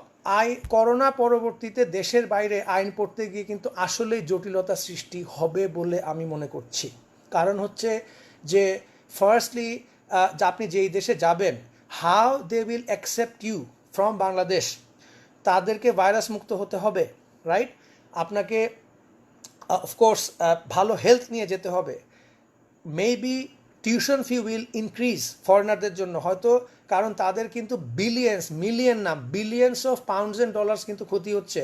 হার্ভার্ড ইউনিভার্সিটি, বস্টন ইউনিভার্সিটি, আমেরিকার বড় বড় ইউনিভার্সিটিগুলো কিন্তু পথে বসছে বলবো না, বাট তারা কিন্তু সিরিয়াস একটা ক্রাইসিসের মধ্যে দিয়ে কিন্তু এখন কিন্তু যাচ্ছে। হ্যাঁ, কেউই কিন্তু কোনো ল স্কুল কিন্তু এটার বাইরে, কোনো স্কুলই এটার বাইরে না। ল তো আমাদের সাবজেক্ট। হ্যাঁ, তো এই জন্য বলবো যে হ্যাঁ, আইন পড়ার ব্যাপারে চট করে এখন কোথাও যাবেন না। আপনারা যদি কেউ যান, অফার থাকে, অফারটা একটু হোল্ড করে রাখেন, আগে দেখেন অবস্থা কি হয়, তারপরে ঠান্ডা মাথায় যাবেন। কিন্তু আবার বলতেছি, এডুকেশন 1 বছর ওয়েট করতে পারে, হ্যাঁ, কিন্তু আপনার লাইফটা কিন্তু আপনার কাছে বড়। ঠিক আছে, দ্যাট ইজ ভেরি ইম্পর্টেন্ট। আর এডুকেশন আসলে ইট ডাজন্ট ওয়েট। আপনি 1 বছর গিয়ে বাইরে পড়েন নাই মানে আপনি যে কোনো শিক্ষা অর্জন করেছেন তা কি হবে? আপনি তো প্রতিনিয়ত কিছু না কিছু শিখতেছেন, কাজে এই ব্যাপারে ওয়ারি করার কিছু নাই। Okay, thank you Raut for best wishes. Abir একটা অনলাইন, হ্যাঁ আবির থ্যাংক ইউ, এটা আমাদের একটা অনলাইন মিডিয়েশন কোর্স হচ্ছে, এই ব্যাপারে একটা দেখবেন তথ্য আপনারা পাবেন। বারেট লর জন্য ইংল্যান্ড ছাড়া, ইন্টারেস্টিং কোয়েশ্চেন, বারেট লর জন্য ইংল্যান্ড ছাড়া অন্য কোনো দেশে করা যায়? যদি করা যায় কোন দেশে? Good question. দেখেন অস্ট্রেলিয়াতে, নিউজিল্যান্ডে কিন্তু, অস্ট্রেলিয়াতে বলে ব্যারিস্টার অ্যান্ড সলিসিটার, নিউজিল্যান্ডে একই কনসেপ্ট আছে, এবং আয়ারল্যান্ডে কিন্তু আইরিশ বার কিন্তু আছে। কিন্তু আমরা কিন্তু আমাদের দেশে ইংলিশ বারের প্রাধান্যটা কিন্তু আমরা দেখি simply because of our heritage, যে আমাদের যে 200 ইয়ার্স অফ ব্রিটিশ এম্পায়ারের যে আপনার যে আমাদের লিগাল ফাউন্ডেশন রচনা করে গেছে, হ্যাঁ, আমাদের CPC, CrPC, penal code, evidence, specific relief, whatever you say, limitation act, সবই তো তাদের তৈরি করা। আমাদের যে বার কাউন্সিলের যে সিলেবাস আছে 7টা সাবজেক্টের, তার মধ্যে 6টাই তো শুধুমাত্র এথিকের, রুলস অফ এথিক যেটা আছে ওইটাও কিন্তু ওদের সাথে সামঞ্জস্যপূর্ণ। তা আমাদের তো নতুন কিছুই কিন্তু নাই ইন আওয়ার সিলেবাস, তাই না? তো সেই হিসাবে কিন্তু আমরা জানি যে when you pass your bar in the UK, তখন কিন্তু আপনাকে কিন্তু ধরে নিয়ে আমরা প্রিজিউম করি from the point of view of the clients, from the point of view of the chamber, যে আপনি you have attained a skill, যে স্কিলটা হয়তো উইথ অল ডিউ রেসপেক্ট আমাদের দেশের যে ল স্কুলগুলো আছে, আমাদের ল স্কুলের পড়াশোনা কিন্তু অনেকটা একাডেমিক, আমাদের এখানে কিন্তু প্র্যাকটিস ওরিয়েন্টেড পড়ানো এখন কিন্তু শুরু হচ্ছে। আমি হ্যাপি টু সে ড্রাফটিং করানো হয় অনেক জায়গাতে, অনেক জায়গাতে আপনার ধরেন স্কিল ডেভেলপমেন্টের জন্য কোর্স আছে, অনেক প্র্যাকটিক্যাল এক্সপিরিয়েন্স দিচ্ছে। আই এম ভেরি হ্যাপি যে আমরা কিন্তু আমাদের ল স্কুলগুলো কিন্তু অনেক চিন্তা করছে, they are thinking of doing something new. আমি আশা করি আরও 5, 7, 8 বছরে আমাদের প্রত্যেকটা ল স্কুল আরও ভালো করবে, হ্যাঁ। কিন্তু আনটিল দ্যাট হ্যাপেন্স, আপাতত এখন পর্যন্ত আপনি ইংল্যান্ডে, অন্য যদি আপনি অস্ট্রেলিয়া থেকে বার করে আসেন, নিউজিল্যান্ড থেকে করে আসেন, আমি কখনোই বলবো না তাদের সম্মান কম বা কিছু। Of course they are all respectful, they are our colleagues, they are in the society, they are with us. ওইখান থেকেও এসে আপনি অনেক ভালো করতে পারেন, কিন্তু ওই যে একটা যে কনসেপ্ট, যে ওই যে বলো না মাইন্ডসেট, যে ইংল্যান্ডের ব্যারিস্টার, আচ্ছা ঠিক আছে তাহলে উনি একটু বেশি জানে, ওনার কাছে আমি যাব। সো এই মেন্টালিটি কিন্তু হয়তো পরিবর্তন হতে সময় লাগবে। আর একটা কথা বলবো যে আমরা যদি নিজেরাই যদি ভালো করতাম, আমরা যদি নিজেরাই আজকে কোয়ালিটি ল স্কুল যদি আমাদের থাকতো আমাদের দেশে, যে ল স্কুলে ভোকেশনাল স্টেজটাও পড়ানো হয়, যে ল স্কুলে স্কিল ডেভেলপমেন্ট করানো হয়, তাহলে কিন্তু why would you go to UK? আপনি যাবেন কেন বাইরে? আপনি এইখানে কেন করতে পারবেন না, তাই না? কাজে এই জিনিসটা আমাদের চিন্তা করতে হবে কিন্তু, যে ফিরে এসে চেষ্টা করবেন যে দেশকে যাতে আমরা কন্ট্রিবিউট করতে পারি, হ্যাঁ। কারণ দুনিয়ার যে অবস্থা হয়েছে এখন, আমি মনে করি না কোনো লোক বলবে আমি ইংল্যান্ডে গিয়ে, আমি সরি টু সে, ইংল্যান্ডে গিয়ে সেল করতে চাই, আমেরিকা সেল করতে চাই, কারণ ওই দেশগুলো কিন্তু খুব অনিশ্চয়তার মধ্যে কিন্তু পড়েছে। এইটাও কিন্তু আমি মনে করি যে আমাদের যে একটা বিদেশমুখী দৃষ্টিভঙ্গি, আমার কাছে মনে হয় যে এই কোভিড-19 কিন্তু আমাদেরকে দেশকে আরও ভালোবাসতে শিখাবে। এটা আমার কাছে যেটা মনে হয়, যে আমরা কিন্তু এখন এই যে দেশে বসে, বাইরের সমস্ত চিন্তা বাদ দিয়ে কিন্তু আমরা দেশে বসে কিন্তু সারা পৃথিবীর থেকে স্কিল অর্জন করে আপনাদের সাথে কথা বলার চেষ্টা করতেছি আমি। And that is, I think, is the big achievement. আপনাদেরকেও সেই চিন্তাভাবনার মধ্যে কিন্তু করতে হবে। মারুফ থ্যাংক ইউ, আশা করি সবাই এটা দেখবে। টুম্পা তরফদার বলেছেন যাদের কেউ নাই তাদের তো কেউ হেল্পও করে না প্র্যাকটিসের ক্ষেত্রে। আমি নিজেই যাচ্ছি চেম্বারে ঢুকতে, কত মানুষ। I am very sorry Tumpa Tarafdar, I am very sorry, I have my fullest sympathy for you. আমি মানি জিনিসটা, আমি স্বীকার করি। আমার ফ্যামিলিতে, আমি কিন্তু ফার্স্ট জেনারেশন লয়ার, আমার কিন্তু ফ্যামিলিতে কোনো লয়ার কিন্তু ছিল না। বাট আমি যখন প্রফেশনে জয়েন করেছি 95-এ, তখন কিন্তু লাইফ অনেক সিম্পল ছিল, রাইট? তখন কিন্তু এত জটিলতা, এত বাধা বিপত্তি, এত রাজনৈতিক হানাহানি, আই এম সরি টু সে, এত কিছু মানে পোলারাইজেশন ছিল না কিন্তু। সবাই সবাইকে নিয়ে চিন্তাভাবনা কম বেশি হলেও করতো। সমস্যা তখনও ছিল, কিন্তু সমস্যার জটিলতাটা, মানুষকে এত অপছন্দ করতো না, I am sorry to say, মানে you know what I mean, professional অপছন্দ যেটা আর কি, ওই সেন্সে বলছি। এত হানাহানি কিন্তু তখন ছিল না, হ্যাঁ। এত গোলার্ধ ছিল না কিন্তু, যে একজনের জায়গায় আরেকজনের চোখ দেখা দেখি পর্যন্ত অনেক ক্ষেত্রে কিন্তু হয় না। ওয়াই? এটাই তো কথা। দিনের শেষে কিন্তু আমরা সবাই লয়ার, আমরা advocate, right? We are brothers and sisters in the profession. আমাদের মধ্যে এই হানাহানি কোর্টের মধ্যে থাকতে পারে, বিচারপতির সামনে থাকতে পারে, আরবিট্রেশনে থাকতে পারে, কিন্তু আমার বাইরে কেন এটা থাকবে? ঠিক আছে? So this is what is important. আমি আশা করব যে আপনার এই কথাগুলা এই ওয়েবিনারের মাধ্যমে হোক, আমরা যারা আমাদের উপরেও যারা আছেন আমরা সবসময় চেষ্টা করি তাদেরকে পৌঁছায় দিতে, যে জন্য বলেছি যে বার কাউন্সিল থেকে যদি একটা কোনো রকম স্কিম, কোনো ধরনের একটা যদি কিছু করা যায়, হ্যাঁ, এখন আর যারা আছেন আমাদের বন্ধুবান্ধব, ছোটো ভাই বড় ভাই অনেকে আছেন, আমরা তাদের সাথে কথাবার্তা বলবো যে যাতে করে আপনাদের মতন যারা প্রমিজিং, যারা ইচ্ছুক, যাদের মোটিভ আছে, পারপাস আছে যে হ্যাঁ আমি ভালো করব, তাদের ব্যাপারে আমরা কি করতে পারি ভবিষ্যতে। I think that is something আমাদেরকে খুব মানে সক্রিয়ভাবে চিন্তা করতে হবে ভবিষ্যতে। ওকে, ভার্চুয়াল জুডিশিয়ারি এখনও প্রস্তুত না, আমি মানি সাদ, আমি বলেছি এই কথা অলরেডি, থ্যাংক ইউ। হ্যাঁ, কিন্তু ট্রু সাদ, ভার্চুয়াল জুডিশিয়ারি এখনও প্রস্তুত না, কিন্তু আমরা এই মুহূর্তে তো আমরা কোর্টেও যেতে পারছি না সেফলি, কিন্তু if there is a wrong there has to be a remedy, তাই না? যদি কোনো রং থাকে এটাকে রেমেডি পেতে হবে। তো যেহেতু আমাদের কোনো রেমেডি নাই, কাজে আমাদেরকে কিন্তু এখন ইমার্জেন্সি ভিত্তিতে যেটা করা যায় সেটাই কিন্তু করতে হবে। আদারওয়াইজ কিন্তু এই ভিকটিমের সংখ্যা কিন্তু বাড়তে থাকবে, কমপ্লেনের সংখ্যা বাড়তে থাকবে, এবং যারা অপরাধ প্রবণ, যাদের এই ক্রিমিনাল প্রোপেন্সিটি আছে, হ্যাঁ, তারা কিন্তু আরও সাহসী হবে দিনে দিনে। যখন তারা টের পাবে জিনিসটা, যারা বুঝতে পারবে যে এখন তো একটা জায়গায় গিয়ে ডাকাতি করলে, চুরি করলে, সরি টু সে কোনো হানাহানি রাহাজানি করলে কেউ তাকায় দেখতেছে না, এদের যাওয়ার জায়গা নাই, সবাই করোনার ভয়ে কিন্তু বসে আছে, কেউ আগায় আসে না, তখনই কিন্তু সোসাইটিতে এক ধরনের মানুষ কিন্তু আরও মজা পেয়ে যাবে। দ্যাট ইজ দ্য মানে রিস্কিয়েস্ট পার্ট আমি বলবো, ঠিক আছে? সেটা কিন্তু আমাদের জন্য একটা বিরাট বিপদের কারণ। এই জন্য ভার্চুয়াল জুডিশিয়ারি আমরা মানে আমার কথা হচ্ছে একদিকে কোনো ভিউ দেওয়া যাবে না totally, we have two strike A balance, আমাদেরকে একটা ব্যালেন্সের মধ্যে থেকে মাঝামাঝি আগাতে হবে। হাবিবুর রহমান বলেছেন যে শিক্ষানবিশকালে আর্নিং সোর্সের, হ্যাঁ আমি সত্যি বলি হাবিব, আর্নিং সোর্স কোর্টের বাইরে আপনি ইয়াং লেকচারার হিসাবে চেষ্টা করতে পারেন, ঠিক আছে? যদি আপনার সিভি ভালো হয়, আপনি দেখেন ইউনিভার্সিটিগুলোতে অ্যাপ্লাই করে কোনো সোর্স পড়া যায় কি না। আপনাদের ক্ষেত্রে ওই যে বললাম যে আপনি যে স্কিল ডেভেলপমেন্ট করতে পারেন অ্যাজ অ্যান এডিআর স্পেশালিস্ট, আপনাকে হয়তো কোনো চেম্বারে হয়তো আপনি কেস ম্যানেজমেন্ট অ্যাসোসিয়েট হিসেবে কাজ করতে পারেন ফর এক্সাম্পল। মানে আপনার তো তখন এখনও কোর্টে যাওয়ার ধরেন অডিয়েন্স আপনি পান নাই, কিন্তু কোর্টে না গিয়েও কিন্তু আপনি আইনের জগতে অনেক বড় ভূমিকা রাখতে পারেন। আমি আমার একজন সুযোগ্য ছাত্রের কথা বলবো, নাম বলবো না, আমি নামের দরকার নাই, ওদের মধ্যে একজন না, অনেক ছাত্রছাত্রী, I am very sorry, I am so proud of them, যে তারা অনেকে কিন্তু এখনও অ্যাডভোকেসি পাস করে নাই, এখনও কিন্তু হাইকোর্টে যায় নাই, বা লোয়ার কোর্টে 1 বছর প্র্যাকটিস করেছে মাত্র, তারা কিন্তু চেম্বারগুলোতে অসম্ভব রকমের ভালো করছে। হ্যাঁ, তাদের seniors are so proud of them.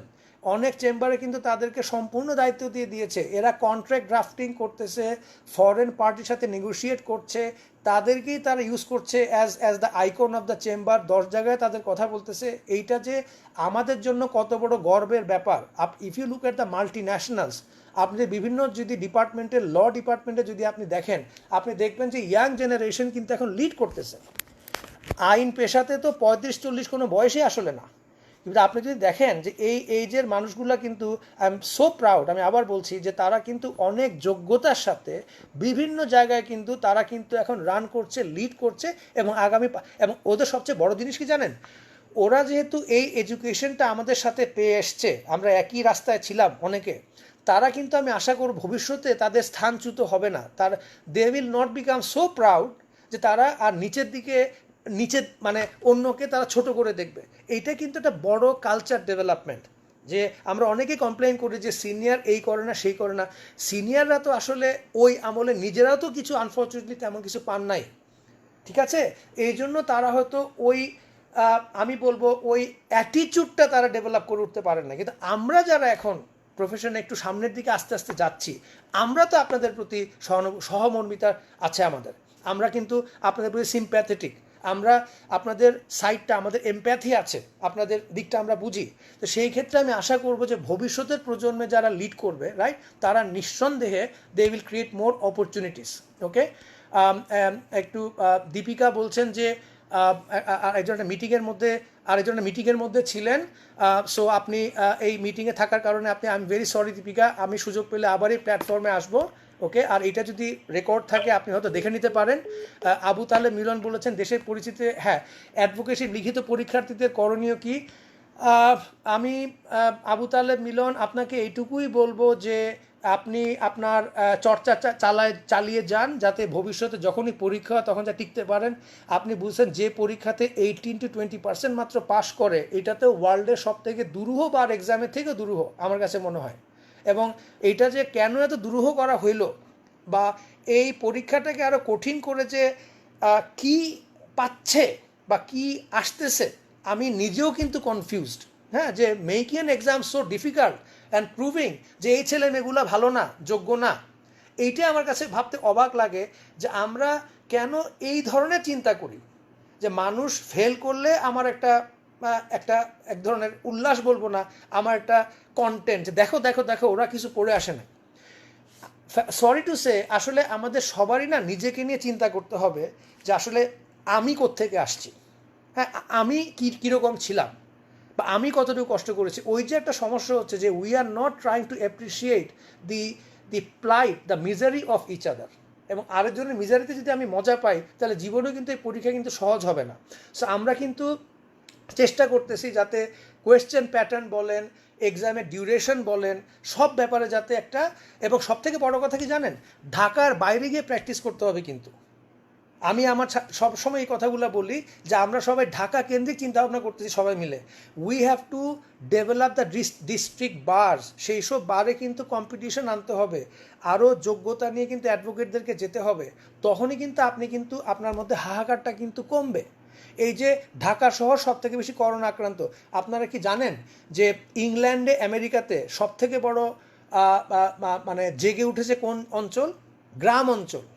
ছোট ছোট শহরে মানুষ ফিরে গেছে, কারণ বড় শহরে করোনা আক্রান্ত, সুপার স্টোরে কেউ যায় না, তারা ওই ছোট ছোট দোকানে যাচ্ছে, গিয়ে মাছ মাংস কিনতেছে। হ্যাঁ, এতে করে এই যে একটা গ্রামে ফিরে যাওয়া, নিজের দেশে ফিরে যাওয়া এবং দেশকে যে ভালোবাসা, সেইখানে তারা কিন্তু গিয়ে আবার তাদের কিন্তু একটা ডেভেলপমেন্ট কিন্তু তারা হয়তো ভূমিকা রাখবে। This is how I feel যে এটা আমরা একটা সামনের দিকে আমরা জিনিসটাকে আরও নিতে পারবো। So we have to develop that mindset. Why would I be stuck in Dhaka all the time? আমি কেন অন্য জায়গায় গিয়ে নিজের ডেভেলপমেন্টটা আমি করব না? আমি তো ঢাকা দেখেই ফেললাম, ঢাকাতে তো আমার প্লাসের থেকে মাইনাস অনেক বেশি। এবং তারপরেও অনেক বিতর্কিত কথাবার্তা আছে, যেমন ধরুন আমাদের হাইকোর্টে আমাদের জানি যে আমাদের যে সংবিধানে যে 8th অ্যামেন্ডমেন্টের কারণে আমাদের ঢাকার বাইরে স্থায়ী বেঞ্চ করার ব্যাপারে বিধিনিষেধ আছে, সাংবিধানিক ব্যাপার স্যাপার আছে, সংবিধানের মৌলিকত্বের ব্যাপার স্যাপার আছে, ওটা অনেক বড় বড় ব্যাপার, আমি এটা কম বুঝি। এখন কথাটা হচ্ছে যে কিন্তু অস্থায়ী বেঞ্চ করে তো মানুষের জন্য কিছু করা যেতে পারে, তাই না? যেখানে এই যে বিচার প্রার্থীদের যে বিশাল সমস্যা, ঢাকাতে এসে সব কিছু করতে হয়, 561A বলেন, এই বলেন সেই বলেন, সব কিছু আমার এই জায়গার মধ্যে সে দৌড়দৌড়ি করতে হচ্ছে, তাই না? এইটা কেন? এইটা যদি আমরা ওই জায়গাতে যদি আমরা কিছু রাখতাম প্ল্যাটফর্ম, তাহলে কিন্তু লক্ষ লক্ষ বিচার প্রার্থী কিন্তু কি হতো, তারা কিন্তু কমফোর্টেবল থাকতো। আপনারা তখন কিন্তু নিজের দেশে ফিরে যেতেন যে ঠিক আছে আমি এই মামলা করতে আজকে এই জায়গায় যাই, ওই জায়গায় মামলাটা করে আসি। এতে করে আপনার যে কাউন্টার পার্ট শহরে, ওই জেলা শহরে, সেও কিন্তু ও ঢাকার থেকে ব্যারিস্টার সাহেব আসতেছে, অ্যাডভোকেট সাহেব আসতেছে, এই মামলায় উনি দাঁড়াবে, আমি আরও পড়াশোনা করব। এতে করে হতো কি জানেন, স্কিল ডেভেলপমেন্ট হতো, কম্পিটিশন হতো। আর যখন ওইখানকার মানুষজন দেখতো ঢাকার থেকে লোকজন আসছে, তারা তখন ওইখানে কী করতো, আর হোটেল বানাইতো, বুঝছেন, আরও দেখবেন কোর্টের পাশাপাশি আরও ইনফ্রাস্ট্রাকচার করতো। এইভাবেই কিন্তু একটা দেশ কিন্তু আস্তে আস্তে ওইদিকে ডিসেন্ট্রালাইজড হয়ে কিন্তু সারা দেশে ছড়িয়ে যায়। ব্রিটিশরা দেখেন সেই ওই আমলে সার্কিট সিস্টেম চালু করেছিল কেন? তারা তো লন্ডনে সব কিছু রাখে নাই। Why did they go to Liverpool, why did they go to Manchester, Newcastle, তাই না? এইটা তারা তখনই কিন্তু চিন্তা করে দেখেছে যে আপনাকে দেশের সমস্ত অঞ্চলের মানুষকে কিন্তু ইকুয়াল ট্রিটমেন্ট দিতে হবে। কোনো অঞ্চলে আমি আসি বলে আমার বিচার পাওয়া কঠিন, এখানে আমি আসি বিচার পাওয়া সোজা। এইটা কি is that also access to justice, equality? চিন্তা করে দেখেন তো, যে আমি ঢাকায় আছি বলে আমার আমি চট করে হাইকোর্টে গিয়ে একটা রিট করে দিতে পারছি, আমি ঢাকায় আসি চট করে গিয়ে আমি এটা মুভ করে দিলাম এই জায়গার মধ্যে। কিন্তু যে আজকে 200 মাইল দূরে আছে তার অবস্থাটা কি? তার রিট ফাইল করতে হলে কতগুলো কাঠখড় পরে আসতে হবে। কেন তা হবে আপনি আমাকে বলেন, কেন তা হবে? এই চিন্তাগুলো কিন্তু আমাদের ভবিষ্যতে কিন্তু করতে হবে। এবং আমি বলবো ওই judiciary mite be a solution. যখন আমরা এই প্ল্যাটফর্মে চিন্তা করব ইলেকট্রনিক সিস্টেমে, এইটা হয়তো একটা সলিউশন কিন্তু হতে পারে। ঠিক আছে, তো আমরা আজকে অনেক অনেক কথা বললাম, ফ্রাস্ট্রেটেড হবেন না, ঠিক আছে? একটা কথা আছে, সামনে তাকাও, ঠিক আছে? কেন বলতেছি এটা অনেকে বুঝবেন, এটা ফলো করবেন। আপনাদের সবার সাথে অনেক কথাবার্তা বললাম আজকে। 11:37 বাজে, আমি মনে করি এখন শেষ করা উচিত। আরেকটা বলেছেন আকিব যে how do you manage different role in a professional life. Akib, thank you. আমি ডিফারেন্ট রোল এইভাবেই ম্যানেজ করি। দুইটা অল্প কথায় শেষ করব। যখন যা করবেন focus on it, please focus করবেন। আপনি যেই কাজটা যখন করবেন চেষ্টা করবেন অন্য সব কিছু বলে ওই কাজটাই করতে। তাহলে আপনি মন দিয়ে 2 ঘন্টা পড়েন, আপনার পড়া হবে। 1 ঘন্টা খেলাধুলা হবে। 1 ঘন্টা এক্সারসাইজ করেন, এক্সারসাইজ হবে। 1 ঘন্টা ফ্যামিলিকে টাইম দেন, ফ্যামিলি মনে করবে ওই 1 ঘন্টা আপনি আর কারোর সাথে কোনো কথা বলেন, আপনি তাদের সাথে ছিলেন। That is so important. 1 2 হচ্ছে যে আমাদের যেহেতু আই এম ভেরি লাকি, তাই না? আমরা খুব লাকি যে আমি আজকে শিক্ষা অর্জন করতে পেরেছি। আমার পেরেন্টস আমাকে সাপোর্ট করেছেন, আমার ফ্যামিলি আমাকে সাপোর্ট করে যাচ্ছে।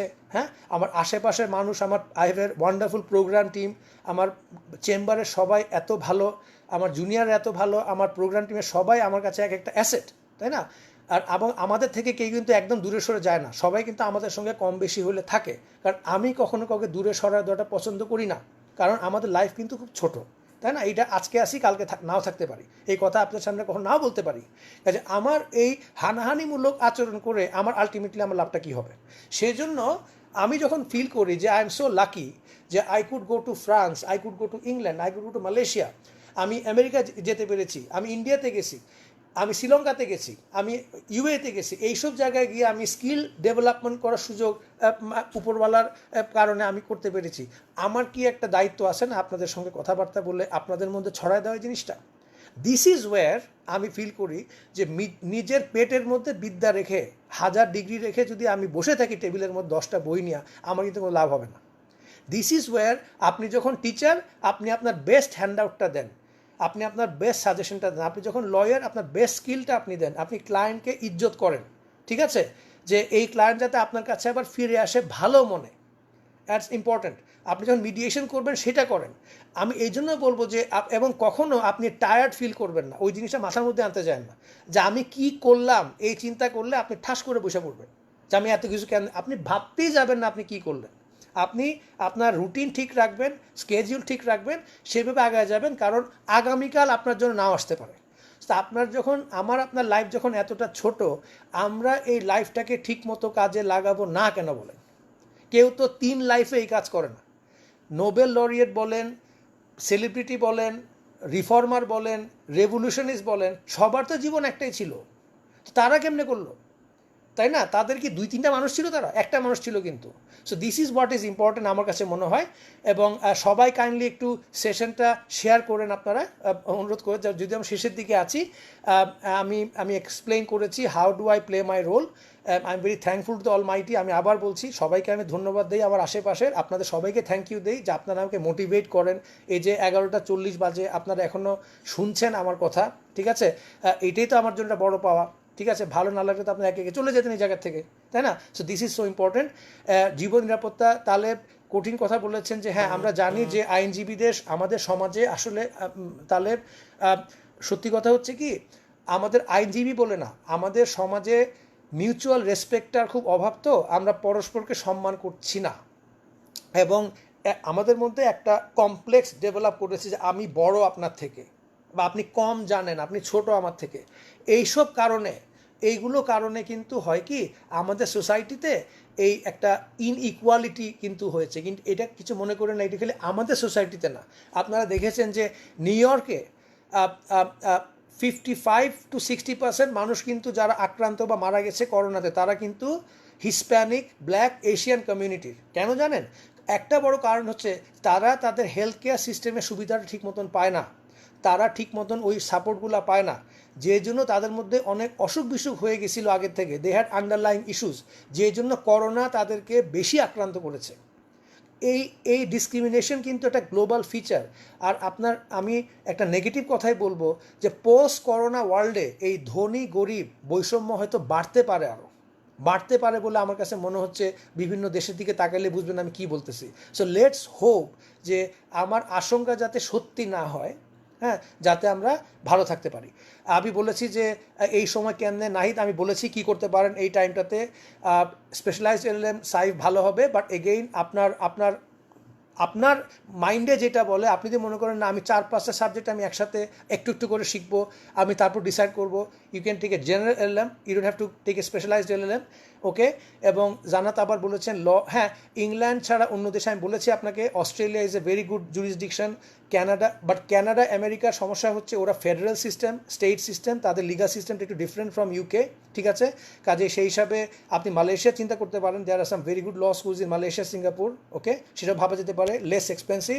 রুহুল আমিন শিকদার বলেছেন যে হ্যাঁ কোর্ট যদি বন্ধ থাকে অবশ্যই সাংবিধানিক শূন্যতা তো দেখা দিতে পারে, বাট আমরা আশা করছি যেহেতু সবাই নিঃশব্দে সব কিছু মেনে নিচ্ছে, আমরা ধরতে পারি এইটা একবারই হবে এইবার এই ক্রাইসিস, এবং আমরা যদি এখন আইনের পরিবর্তন বা সবাই যদি ঘুরে দাঁড়াই, আমি মনে করি যে আস্তে আস্তে এই শূন্যতাটা নিয়ে আমরা কোনো বড় কোনো বৈষম্য আমরা করব না। কারণ এই টাইমটা কিন্তু মনে রাখবেন, এই করোনা ক্রাইসিসটা কিন্তু আসলে it's a time to B United, it is not A time to divide. এই টাইমটা কিন্তু আসলে হানাহানির সময় একদম না।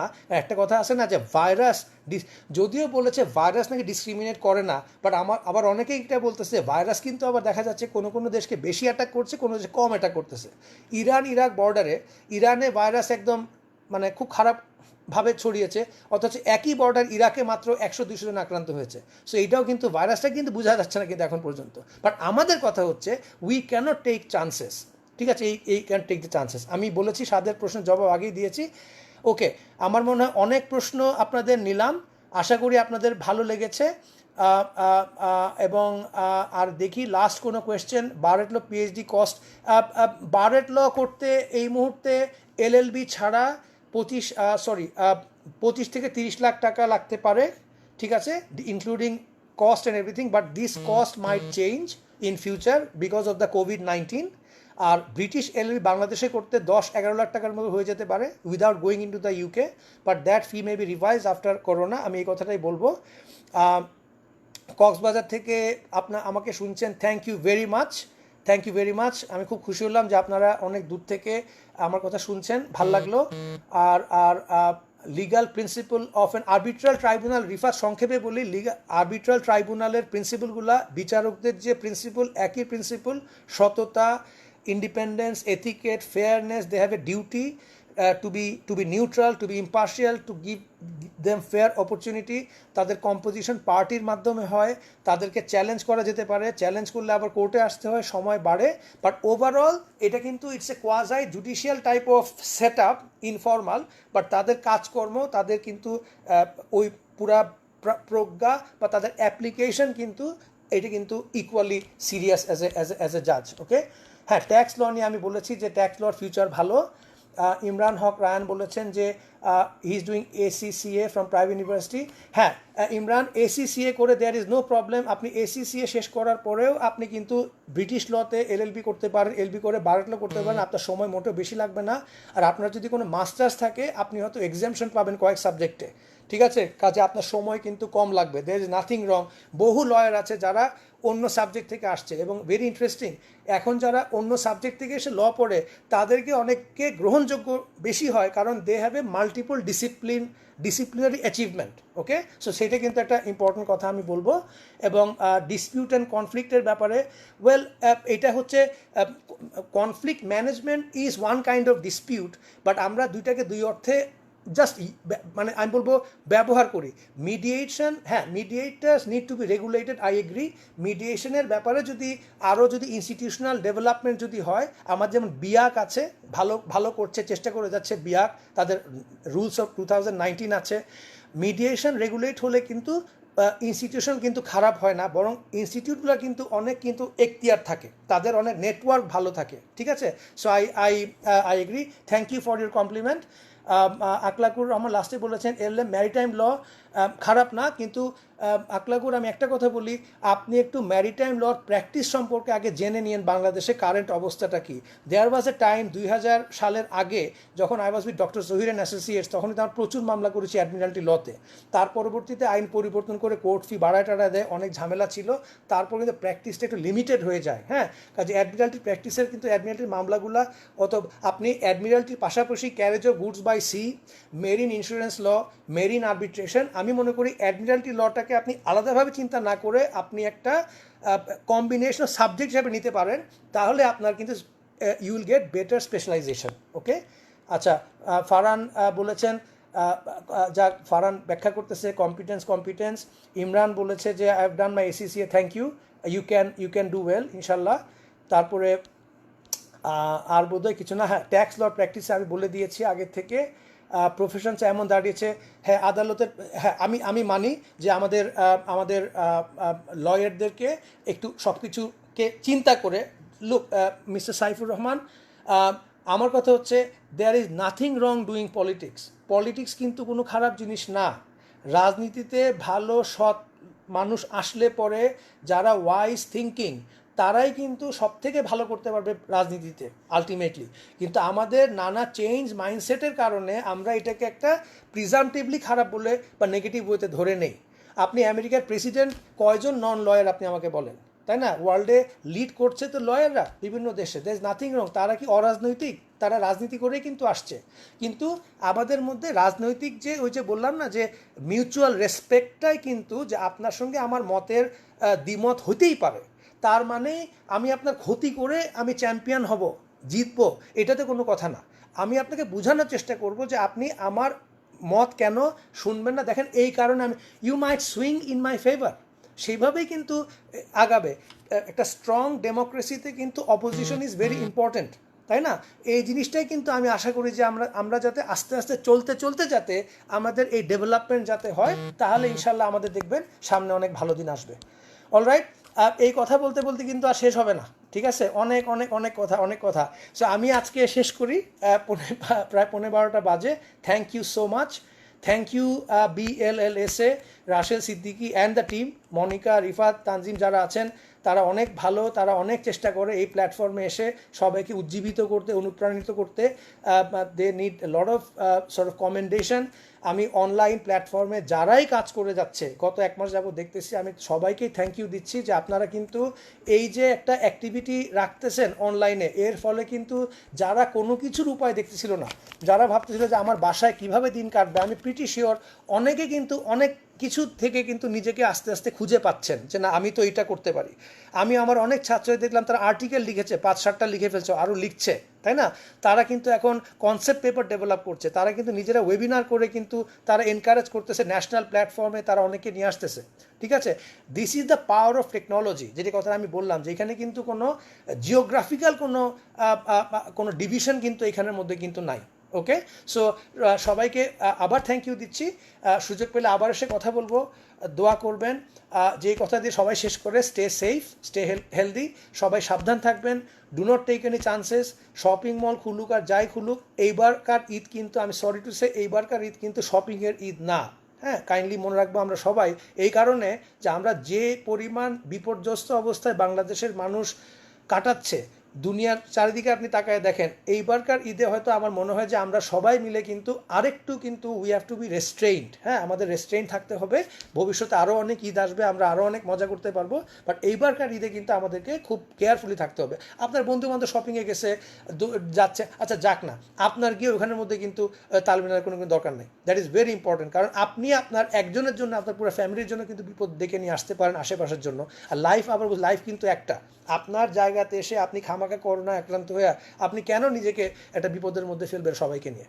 কারণ আপনার জীবন তো এত মূল্যহীন না।